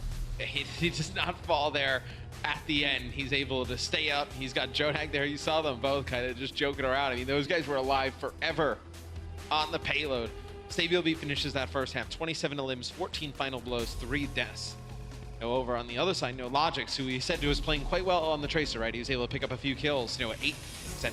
16 eliminations, 5 final blows, 6 deaths. So you see that big difference in terms of Tracer play. Makes a huge difference. Saviobi rising to the occasion on that particular map. Staying alive is often the toughest job, and he's managed to do that well. Jonak as well we come back, let's orbit back to the subject. Jonak's having big damage, despite lack of a mercy damage boost of some sort. However, some of the ultimate timings from NYXL, not great. They were also just getting picked off. You've got to hand it though. We talk about this perceived difference in Tracer performance just by looking at the numbers. But you will have to note that Logix was what kept Florida afloat. Yes.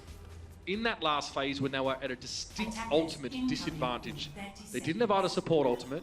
New York were looking like they're about to finish the job with a couple minutes remaining, but it was Logix who managed to stagger them and get that first pick in a couple of those fights. He bought them 2 fights pretty much that never began because he was able to get early picks that allowed them to build up both support ults. Like a minute of time. Yeah, both support ults, a pulse bomb, and another Riptire in that span. So that is a huge win, a huge thing that Logix did for this Florida Mayhem team there on the defensive end. Okay. And that's 14 final blows, not eliminations, by the way, which is massive. That's so big from Saviobi.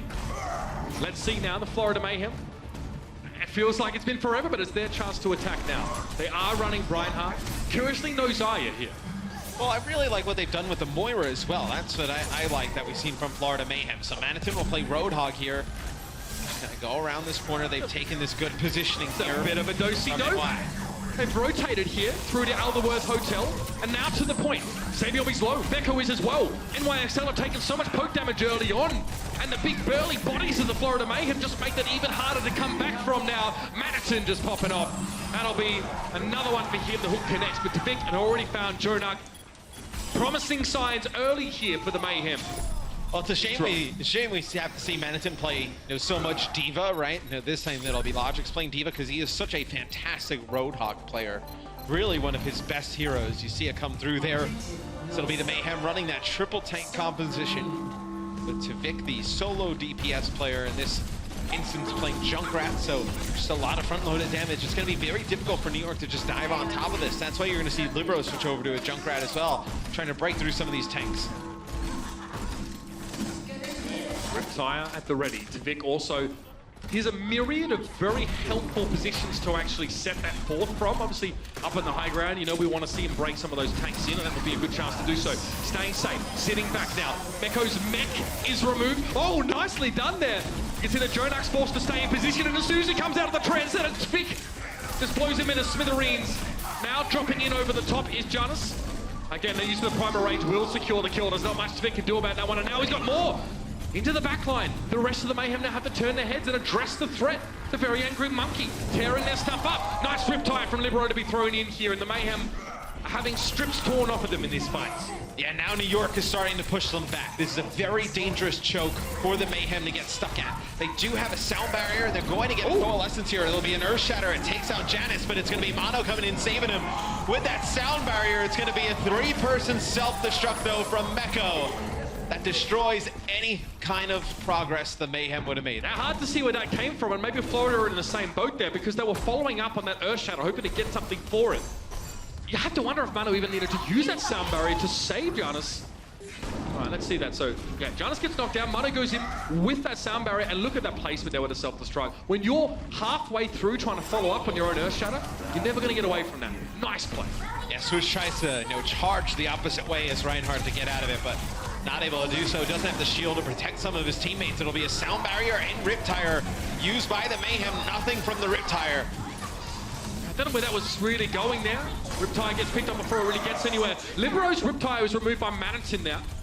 That could have been the end of the fight for the Mayhem, but they're going to keep going. Again, they still want more. Chain Hook misses for Manitin, though, and we can see this is some serious poke damage. In between those take-a-breather cooldowns, he can't afford to be so aggressive, especially he's playing into Libero's Junkrat here. He can be dismantled in a matter of seconds, even with 600 HP. Oh, he's found Jonak! That's what he was looking for! It's a lucky dip, gone right. And that might be the impetus now for a successful fight for the Florida Mayhem. Then another self-destruct from Mekko. By the way, that's a very quick one. Oh, he's gotten 5 self-destruct kills from 2 self-destructs. Xavier B hits a pulse bomb on a Swoosh, takes him out. No shield to hide behind, and then self-destruct goes off. The Florida Mayhem gotten stopped this choke. They'll have Logics switch off of Diva. We'll go over to McCree. No, potentially even against this Junkrat, right? You could have ran triple tank with a Zarya here in the streets, right? And gotten a ton of value. This is where we see Zarya do pretty well here for a lot of teams. His Roadhog is actually one of the best I've seen, to be quite clear with you. He's a very good Zarya player as well. So Logix picks Janus off screen. Libero's tire gets removed. Logix is sharp. Nice little turnaround here. Madison's found Mekko on his own. I don't know if Mekko gets away with this one. No. Micro Rockets just to try and find something. But that'll be the second pick for Florida Mayhem in this fight. And they should get some progress now. They've broken the deadlock and they're bearing down upon that second checkpoint. Mano manages to get away. No, it's Logix actually to clean him up. And McCree switch paying off already. Yeah, and Jonak will get away with his life for now. They'll have Transcendence to come back in for New York. You'll have Primal Rage as well. Florida just trying to put down a lot of damage for some of these ults out a little bit earlier than New York would have liked. There's going to be the Primal Rage and that Transcendence. Yeah, and that was provoked by the Earth Shatter being used by Swoosh there. Once again, he knocks Giannis to the ground. Logic's now going in for that Deadeye, hoping to catch out and overextend a player from New York, but finds little except a bit of damage. It'll have to do the job for now. Manton hooks himself a Diva there as well. Pulse Bomb dropped just behind him. He avoids most of the damage, and Mekko gets desuited. Manton now moves to the backline here. Goes for some right-click action. Florida going to recommit to the fight right about now, but the sound barrier is going to make this fire hard to connect, and Tvik doesn't get anything for it. Janus actually takes it down, curiously enough. And Tvik destroys Libero's tire himself. Neither Junkrat able to make a huge mark with those ultimates. And now the Mayhem are back for more. And they gotta be careful, the Mayhem. We have Meko with another self-destruct here. He's gonna launch it on in. We get Swoosh very low. Zubik gonna get a coalescence here. Let's see how they use it. Zubik just frantically trying to deal out some healing, but the burst of Libero is too much. Notice that Zupa has very little healing resource available to him here. He was trying to get some right-click action done. Nothing doing. And Manitin goes over to D.Va, so you won't be playing with the Roadhog anymore. They're gonna try and get a little bit more aggressive with D.Va in play, a little bit more mobility. I definitely would have loved to see Azari at some point. Now, this is one of the better maps for Azari, and especially with the Junkrat on the other team, in this close streets area, you can get high charge so easily. I don't care if Logix plays it at this stage. It'd be really good to see that one happen. Good flash, though. Manages to catch Giannis as he hits the backline. He's not getting out. There's no chance.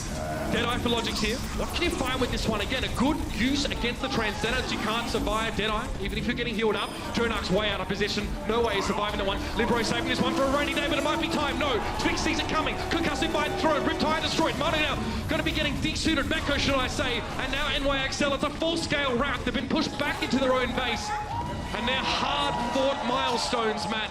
But the Mayhem have a crack at getting the map done themselves. Yeah, they've really started to make a lot of progress when you've seen Logic switch off of D.Va and go over to McCree.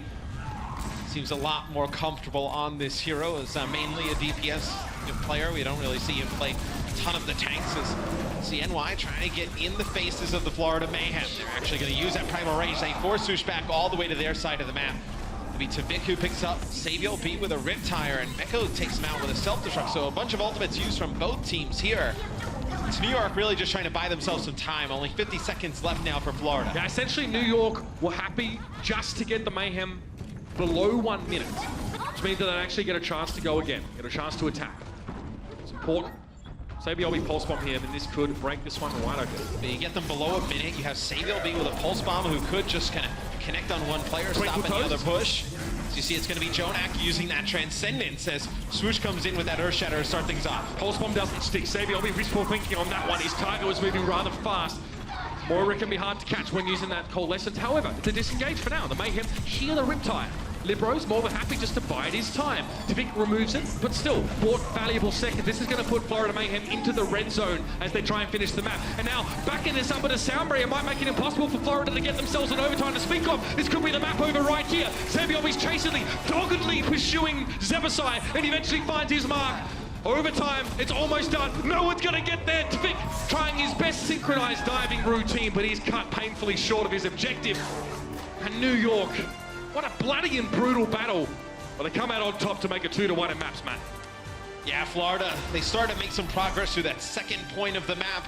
So Logic's running that McCree is very effective. Not enough, though. New York hangs on, takes map number 3. Check this out. Apparently, we've seen a few signs so far today. We've seen some classic ones. Let's End Walk was the call. And what do we do, Matt? What do we do when people ask the thing? We make dreams We give it to them. Check it out. Man spreading harder than I do on watch point, this guy, but at least he's walking. That's impressive.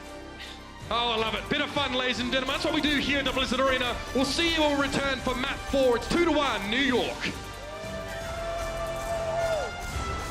The Overwatch League is brought to you by Omen by HP, the official PC and display of the Overwatch League. Intel, the official computer processor of the Overwatch League.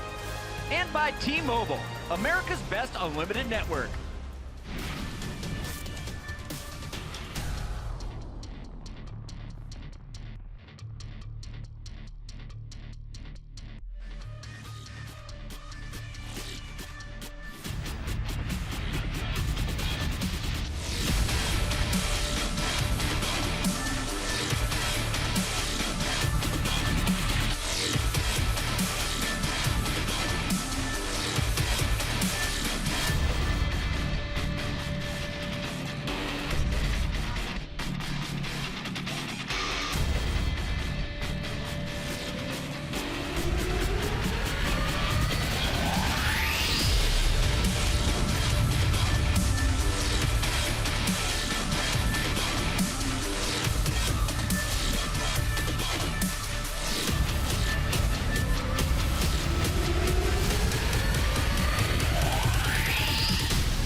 is on the scene. 솔직히 빅보스란 거에 대해서 좀 얘기하자면은 개인적으로 제 생각에는 좀 불안감이 좀 크죠. Pine gets Benny with the Deadeye. This guy is unstoppable. 뭐라 네임드 자체가 잘해야 되는 거는 확실한데 Pine with 3. Pine with 4 in fact. 너무 부담감이 크긴 해요. 거기에 대한 부담감이 크고. Just gonna kill everybody. Oh! 잘 되면 기분은 좋은데 말이 길어지네요. Not many Widowmakers would go for this play. Yeah, but Pine would. 위험한 플레이를 많이 하니까 저희한테도 이제 하이 리스크 하이 리턴이 오는 거죠. 아, 그러니까 상대한테 와우 빅 보스고 우리한테도 오 빅 보스 쓴 거죠. careful 약간 이런 느낌이에요. Are you kidding me? This guy's a living highlight reel, man. 보스란 게 너무 잘 어울려서.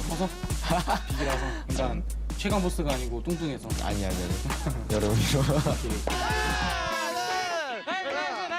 리베로의 별명은 미니 보스.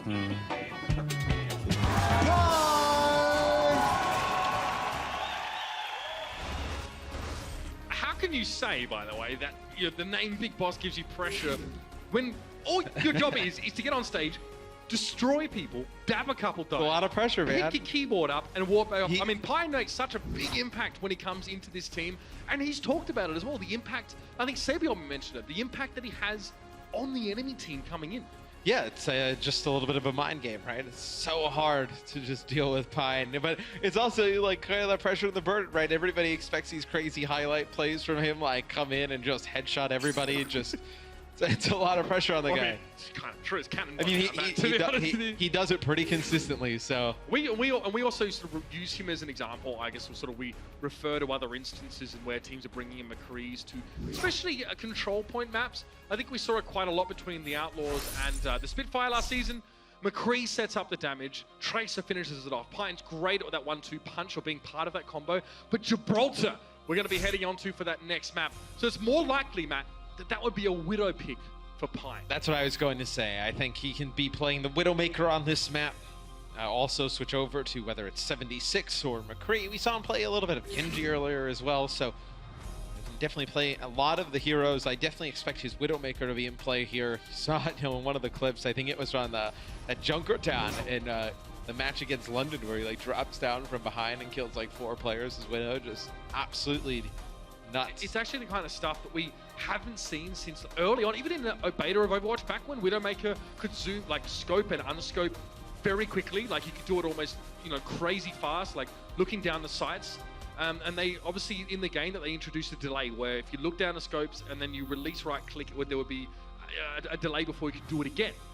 The guys at Linksu used to be like all the time. So I mean that's what's quite incredible is now Widowmaker that increase of that look, you get more grapple hooks, right? That's what I'm trying to say, basically. The reduction on the cooldown of her grappling hook allows her to play more aggressively and still get out of trouble after a couple of seconds, fighting on the ground. That Widow has gotten a little bit of a buff. It's pretty much what you wanted to say. That she has more escapability now than once before. It took you a while to get there. Took the scenic round. That looks like my bath mat now. Oh, nice job. NYXL's making bath mats. Well, it looks like mine. Everyone's bath mat. Might not be your cup of tea, mat. I actually saw. What was funny is that when the last map, when they saw all the guys like on their quad POV, like they're all talking to each other, and they were actually trying to plan that out together. That was what they were trying. I was like, oh, maybe they're talking about a hero swap. No, they're just trying to get their sprays right. Clearly feeling the pressure, Matt. It's about getting the important stuff right. Now, well, style points aside, Pine would like to accrue some damage points now, and he's placed himself fairly far forward in a position that will be very dangerous to dive. And straight away, Florida see this. They see the setup from New York. They back away now. They're going to try and use their high ground ledge and make it a little bit harder for New York to access them. But they've still got to worry about Pine. If they want to do anything, if they want to interact with New York and stop this payload, they still need to face the wrath of this Widowmaker at some point. Interesting that they swapped up their Tracer player too, did the Florida Mayhem. To Vic playing Tracer and Logic's playing 76, when in Lijiang Tower we saw it the exact opposite way. Florida are trying to do a bit of ghosting here on New York. Stay out of sight. Oh, it's not going to work! Pine just gets up close and, I mean, there's no chance for Zebasai to react to that as well. I think he probably peeked down to try and get a biotic grenade straight into the crosshair of Pine. Florida. Where are you guys? What are you doing? What's the play here? Hard to see. I mean, they're almost at the checkpoint, by the way. This is not going to be pretty at all, Matt. Madison's the only player really over on the point right now, and Sabiobi charges in. Swoosh jumps down, but it's just one at a time stuff. Not how you want to really play at this stage. Yikes.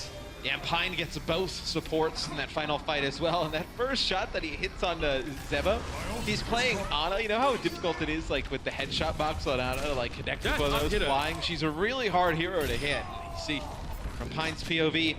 I mean, look, he makes it easy when people are darting at him. If you give him that much space to just align shots up and not think about players running at him, he's just going to pick you apart all day. Pine has a third of New York's kills, which is 9 kills for New York. 1 kill for the Mayhem. They've gotten 1 final blow amongst their entire team so far, and they're getting bundled the heck out of Gibraltar real quick. Perhaps they were trying to evade tax, Matt. Maybe that's why they went there in the first place. Well, Big Boss Pine's here not only to make sure you're paying tax, but repossess your furniture. That's what he does. This is not, well, look, I think the Mayhem are in a difficult spot, right? They didn't have a great comp to deal with this Widowmaker on their initial stage. They kind of get split off, they get staggered. And then we know what can happen, right? As soon as you take point A, you get those split spawns where somebody gets that spawn for point A and then somebody gets this next spawn behind that hangar door. You get split yet again. Things have just not looked good for Florida here. But you see a lot of these battles, right, Mitch? They're just like one-on-ones there. Single V connects to Zebo, so just runs right into him. But you never see everybody on Florida all together, right? Like it's 2 players split off against 4 or 5 from New York. Worse here. Yeah, it gets worse here. They had a slight split spawn now, and Pine can go forward. This is a snowbally map. I think we were talking about this yesterday in the car. We sort of get hyped in the morning over our coffee, talk about what we might see.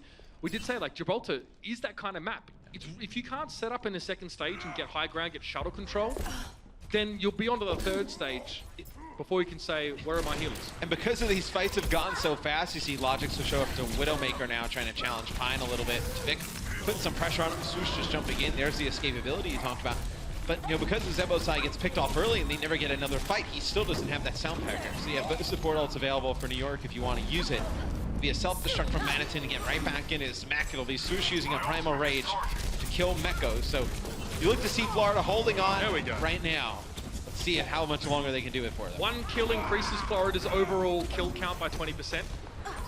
Do the math on that one. Logic's found Giannis. Jonah. Just to back up. Now, there's been no real need for these support ultimates to be drawn out. The fight was essentially over before New York realized it. At the same time, New York haven't had to use support ults really all map, so it's not the worst thing. It's not like they're building up this unassailable lead in ultimate economy. Zupé does have a trance as well. What does Sabiobi want? They have no idea he's here. Yeah, he's chilling. He's even in there. He's in their periphery. Like, you could see this. Maybe he was spotted there by Zupé. Oh, okay. He's still not been called out? He's been accosted. At least. Zupé, that is. Pine found Logic switching over to the Widowmaker to try and have some control in a long-range fight. So far, not so great. But Pine falls to Madison now. It's a 5v5 with the Transcendence in the mix here. NYXL with the advantage, but Mano can't stay alive. The Pulse Bomb, well stuck. Sabiobi couldn't reciprocate, which actually put NYXL at a disadvantage despite still having an active Transcendence in the fight. First damage is king, but it wasn't enough, even that. Janice, Meko, and Sabiobi are doing so much work on the payload that, you know, Jonak is able to stay alive through this, just sit in the back. He's not challenged by anybody. You know, Florida trying to go into the back, protect their supports. They're allowing Jonak to just put down a ton of damage at range. Payload getting dangerously close to its mark here, and Meko's more than happy just to pick targets one by one. Zeverside has a Harmony Orb, but barely keeps him alive. Zupé really trying to stitch him up before he gets back onto the field. Sound barrier here, staying power. That's the name. Sabiobi drops the Pulse Bomb in, but quickly Florida being bundled back into their own spawn to avoid a lot of damage. Sabiobi now can get around behind. Who does he want? Zeverside's already been dealt with. Swoosh isn't far away from getting taken down. And the Transcendence here should just make things easier. And Pine is up on that bridge, just able to just rain down shots. Nobody on the Mayhem can deal with him right now. I think that's it, Matt. I don't think there's any chance of coming back into this one. Rough. I mean, this is the map, but look, as the statistics read, 33 kills for New York, 8 for Florida. Not much success when it comes to the damage game. Well, when the Widowmaker doesn't work for the Mayhem on defense, I would have liked to see them just go back where Tavik can play Genji and Logics could have played Tracer, right? Then you would have given yourself a chance to deny some of that high ground towards the end of the map. To Pine, right? He gets right up on that close bridge, makes it very difficult if you're 76, right? I mean, you have a Winston in your face, Diva as well, Sabiobi playing Tracer. you're not able to get any shots up at Pine on that bridge. So maybe I would have liked to see them go a little bit more towards that dive comp where we saw Florida have some success. Might have been the option for them. But again, trying to regain some sense of control where Gibraltar's a map where you can get split spawned actually on more than one occasion. You can get split spawned in after the first checkpoint and the second as a defending team. It can be a little bit annoying when you want to properly set up again. And Florida could have taken high ground control, Matt. That's all well and good, but you're still susceptible to Pine. You're still susceptible to long range damage, and then Giannis and Meko can just jump on top of you. Sabiobi can get across. What an idyllic picture of a map that so far has been a nightmare for the Mayhem. Well, look, just like the Mayhem got snowballed and NY was able to complete the map with 2 minutes and 40 seconds in the time bank, which is quite a lot of time. Florida can easily do that back, right? We talked about how much of a snowball this map can get. Where do they start? Look, it's going to have to be with Logic's winning this Widowmaker battle, putting a lot of pressure on NY, and then just using that Widowmaker to just deny area on the map, maybe split some players off, then take advantage of it. That's when it comes down to, swoosh into Vic and even Zebo, right, with the speed boost, just kind of identifying who's alone and then when to jump on those players. I wonder how likely it is that you see NYXL get sort of shut down by Logic's here in this Widowmaker. I'm not saying it's likely. Right. It's possible. All right, well, that's enough for me, Matt, to be honest. Logic's now getting some infrastructure set up, just making sure if Sabiobi tries to flank him, he'll know about it. Okay, Pine leaps out into the open, swings his rifle and says, come at me, bro. Logic opts out of it, but then finds Pine later on. Almost no reaction from the man on screen there as well. It's another day at the office here for the resident Belgian on the Florida Mayhem. And they also got a D-Mech on Meko, so NYXL down there, Diva. They get Janice very low, so you see them starting to take advantage here of some of these players. Split off from the rest. Swoosh goes back in, doesn't want to just get deleted by Jonak. Okay. They're just going to wait for some players to come out of these doors and then just pounce on them. The NYXL have been chided accordingly. And now they're going to have to group up before they come back out. Sabiobi knows he's under scrutiny currently from Logic's and is hoping that Pine will be able to sort of break that, get his Widowmaker into the game. But so far it's not been great. Jonak going down. Swoosh has found two, both supports. That's a huge contribution from the Winston player here for the Florida Mayhem, who I must say has been incredibly well improved over recent times. Pine was dead before Tvik could even get to him because Logic is popping off in the server room. And this is a beautiful way to start for the Florida Mayhem. And they're not done yet. They're going to stagger out these couple players. Again, Marlo and Jonak down. Both supports they get, so they're going to get some free progress on the payload. I would have loved to see them go to this Genji on defense, right? Because you could just kind of play games with Pine, and that you can jump at him with the Genji. If he hits a shot and gets him low, then you can have Logis come out and peek him a little bit. Then you can throw different looks at him, right? Just always constant pressure in his face. And then very plucky from Pine to decide to stay on the Widowmaker, to double down, try and fight back. He actually found Tvik earlier on there, and as I was being chased, Swoosh really wants this. Pine waiting a couple seconds for the grapple hook cooldown. I think he's going to be okay. He'll be able to get back up to safety. He does. Even though he was knocked off course, he still gets to his intended location. Self-destruct now thrown in the backside, and Tvik trying to go for something big there with a Dragon Blade, but he's cut there by Meko midway through. Logic's. Who's he going to find here? Mano really just trying to stay safe out in the backside. Logic's getting nothing from the poison mine either, but the kills have been there. Sabiobi Jonak down. This is great from the Mayhem. They're really motoring on. And Pine has actually taken a position back by the Florida Mayhem spawn. He will get taken out by Tvik. What a shocker that is. So you see Janice uses Primal Rage. He'll take out Zebo. It's NYXL. They want to extend this fight. They want to make it as costly for Florida as possible. Okay, well, it looks like the Mayhem have been forced back for the time being. Breaking back in quickly. Pine flanking. The distraction value perhaps actually giving an opening for New York to push forward and have Florida turn their backs on them. Again, Pine does that. It's kind of like a global taunt. Everyone wants to go for him or knows that they need to remove him as quickly as possible. Pine staying close to his team there as well. Note the presence of Giannis there in front of him to protect him in case there's a dive. Oh, that was clever. Logic couldn't jump across that opening. He used the grappling hook because he knew he'd get picked off. Otherwise, Pine could be in trouble. The healing comes at just the right time, though. And they just have both healers just sitting on top of Pine, just bringing him back to life. It'll be a sound barrier that comes up from NYXL. connects with only 2 other players outside of Mono, so you had Meko and Sable get he was waiting for him! Logix gets a great position, he takes out Pine, but maybe just a few members of Florida Mayhem down, too much to make a push here. You had both supports dead. This is a scary part of the map because the Florida Mayhem have done what New York didn't. They have allowed their opponents to set up in the second phase of the map. They've allowed them to take high ground control. They've allowed them to set up inside the shuttle, to set their tanks up forward in positions where they can just drop down and then use the Winston jump to get out of trouble free. Not a good sign as an attacking team. You really need to try and do your best to circumvent this stage of the map if possible. See, Pine uses Infrasight, allows Sable to gain all this information, just clips Zebo's side there.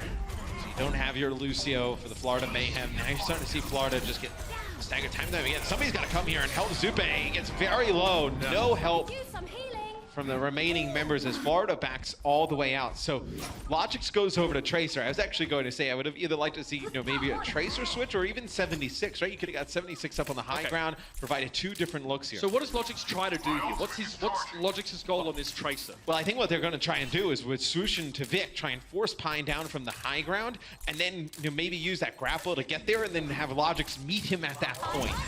Oh, pulse bomb. Vic there just getting removed by Sabiel. That is beautiful stuff, and I'm surprised he didn't get more for that. Florida were very much clumped together. Now that just, you see Florida, they have to wait. Logix side. Sabiel B's got like 4 or 5 picks in a row to just take this from like 2 minutes and 40 seconds down to, a minute and 25 and counting. He's had a huge amount of damage so far in his half as well. It's more than a minute wasted off the clock here by the 3 picks that he's been able to get. Feel how long it is. It's a visceral sensation. There's that Florida are really having that sand timer emptied on them. But now Pine might actually elect to try and get back in behind with the use of this grappling hook here. We'll see if that's the plan. Again, cheeky shots. He's just chip damage for the most part here. Trying to cut the Mayhem down to size. 2-for-1 trade is a good result. Tavik went deep for Meko and Swoosh tried to follow him up. But both Tavik and Swoosh were caught by a self-destruct. That's big. And I think the Excelsior, Matt, they're starting to, lean into this a little bit more now. They're starting to feel pretty confident. 45 seconds remaining. 1 support ult for the Mayhem. Something has got to give. Yeah, both support ults for New York. You do have that Dragon Blade from Tavik. You've had it for a few fights now. You just have not been able to get any use out of it because it's been Sabiel B. Just able to get these early pickoffs through in anything. It's go time. There's no choice, Matt. He has to go in with that one. Transcendence there as well. Stymies the impact of the Dragon Blade. And the Sound Barrier doesn't really do a whole lot for the Florida Mayhem. After it expires, they've lost Maniton now. Pine down. Self-destruct from Maniton was able to pick him up pretty comfortably now. And Logix has a pulse bomb.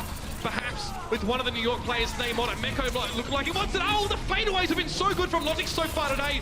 Again, a lazy throw over the right-hand shoulder to clean up the target. Meko falls as soon as he's ejected for the mech. This was the last chance for the Florida Mayhem, and it looks like it's paid off for them now. Again, trying to force Pine away from the payload, but the reinforcements, Matt. The cavalry, as it were, is on the way. Pine's still on the payload. He's still alive. Mana there as well, trying to keep everyone healed up, and Meko's going to drop down. This is the perfect scenario for the New York Excelsior. They spawn closer. They get to the point faster. Desperately, Zupe fades over the top of the payload to try and have some presence and stay alive at the same time. But Tvik now dashing in, had to use a swift strike just to close the gap, and it won't be enough. The New York Excelsior managed to stave off a hungry Florida Mayhem to take the series 3-1. And a lot like at the end of King's Row where Jonak just stays alive, that time, all the fight is going down on the payload. He just walks his Zenyatta up to the high ground on the bridge, and he's just throwing down Discords and Orbs of Harmony from behind, and just so much damage. Never gets dealt with, just sits up on the bridge, pretty much like a stationary turret, just putting down a ton of extra damage there for NYXL. I feel like we've seen that happen multiple times over the course of this series, is that New York get to opt into the fight of their own choosing, where they have a setup, they have high ground presence of a Zenyatta or an Ana or a 76 or a Widowmaker, and then they just use the bulk of their team to tie up most of the Mayhem to give exceedingly high amounts of safety and value to their backline players. When Swoosh is already engaged in a fight, especially when your Winston goes in first, very, very hard for him to have any sort of presence after he uses the jump pack. But Matt, that's all for us today. Let's head over the desk with Chris Puckett and the gang to start to unravel the game that was. Thank you so much, fellas. What a series here for New York. Arc is out, Mono is in. Your tank getting the job done on support, but it wasn't just Mono. Let's talk about New York. Starting with you, Johnny, since you picked Florida Mayhem to win this whole series. Yeah. Well, they tried. What was the reason they did not win? Who was causing problems from New York? Well, Sabiolvi was just wreaking havoc. And okay, we hyped up Twick and Logix, you know. I think they stepped up the game a bit. That was pretty close, to be honest. I won't lie, I'll agree with you. Even though New York played a main tank on the support role, that was actually pretty close. And I think a few picks away and Florida Mayhem could have had this series in the bag. But in the end, Sabiolvi, best tracer in the world, Bren, he stepped up and got the performance done. I mean, I'm not going to argue with that one, to be honest. I mean, Sabiolvi is the best tracer in the world right now. He's the most consistent, at least, in terms of the performances he's putting out. I mean, it's so rare to see the guy even have a bad game in general. It just doesn't really happen these days. Let's take a look here at our map 4, because this is where New York closed it out, right? They don't allow New York back in the game. And I have to ask you guys, it has to be more than a tracer, right? What is New York doing that Florida can't deal with while New York's on defense and Florida's attacking? Because that seems where Florida ran into the most issues. Yeah, well, do you want to talk Gibraltar? Because then Pine stepped up with his Widowmaker, and that was so hard to deal with, especially when you start getting snowballed, of course, because Logix was on the Soldier 76. And if you're playing Soldier 76 versus Widowmaker, you're going to have a bad time. And that was what happened to Florida. So I think it was a bit of a confusion, I would say, because they put Twick on the Tracer, of course, so Logix could play the Widowmaker and the Soldier 76. Yeah. And then you can't swap to the Genji, and you can't deal with Pine at all on the Widowmaker. And so had they swapped those two roles around specifically for this very map, I think that Twick could have reacted faster and swapped to the Genji and actually contested the high ground together with Swoosh and tried to shut down Pine. But instead, New York Excelsior, they just capitalized on the momentum. And I mean, they just snowballed their way to victory, pretty much. Yeah, I agree with that completely. I mean, it was really just the lack of adapting by Florida to Pine's Widowmaker was the nail in the coffin in a lot of ways. Yeah. He did have a great performance. So did Logix towards a part of that. I mean, I think there was a statistic at some point that Logix was actually outperforming him. So on the attack, Logix didn't play very well particularly, but on the defense, it sort of swept around a little bit, and now he started to pop off. But too little, too late with the adaptation. It's got to be tough for Logix playing against Sabiolvi because he was our player of the match, sponsored by Omen, by HP. We talked about the Tracers coming into this match. Well, you look at the numbers afterwards. Sabiolvi, a 3.1 overall KD, ridiculous performance, and today his team needed him the most. Johnny, the question I had was this Zarya. We saw it on Control Center. Didn't see Sabiolvi running this on King's Row. Would you ever put the man on Zarya in the future now that we see more maps in Stage 2? Well, looking at the aiming technique part of it, of course, Tracer and Zarya is very similar because you're both using the tracking, you know, get the damage done. So in many ways, yes, I mean, it could work out pretty well. And often you want your Zarya players to be your sort of DPS flexing into an off-tank role. So it makes sense in many ways for Sabiolvi to swap onto that Zarya. And yes, these stats, Bren. 44 kills on the supports. That is crazy. I mean, he was causing havoc, to be honest, for Florida Mayhem. Despite the fact that it was a close game, could have gone either way, he was one of the real key reasons as to why New York Excelsior ran away with a win today. I would love to go ask Zebasai right now, how many times did Sabiolvi one-clip you? Because as a Lucio, there's nothing more frustrating than knowing your opponent is perfect. That is going to do it for, I would never know. That's going to do it for our second match of the day, but we're not done. When we come back, we got the final one for you. Can Philly get revenge? They're going up against a very tough Boston squad.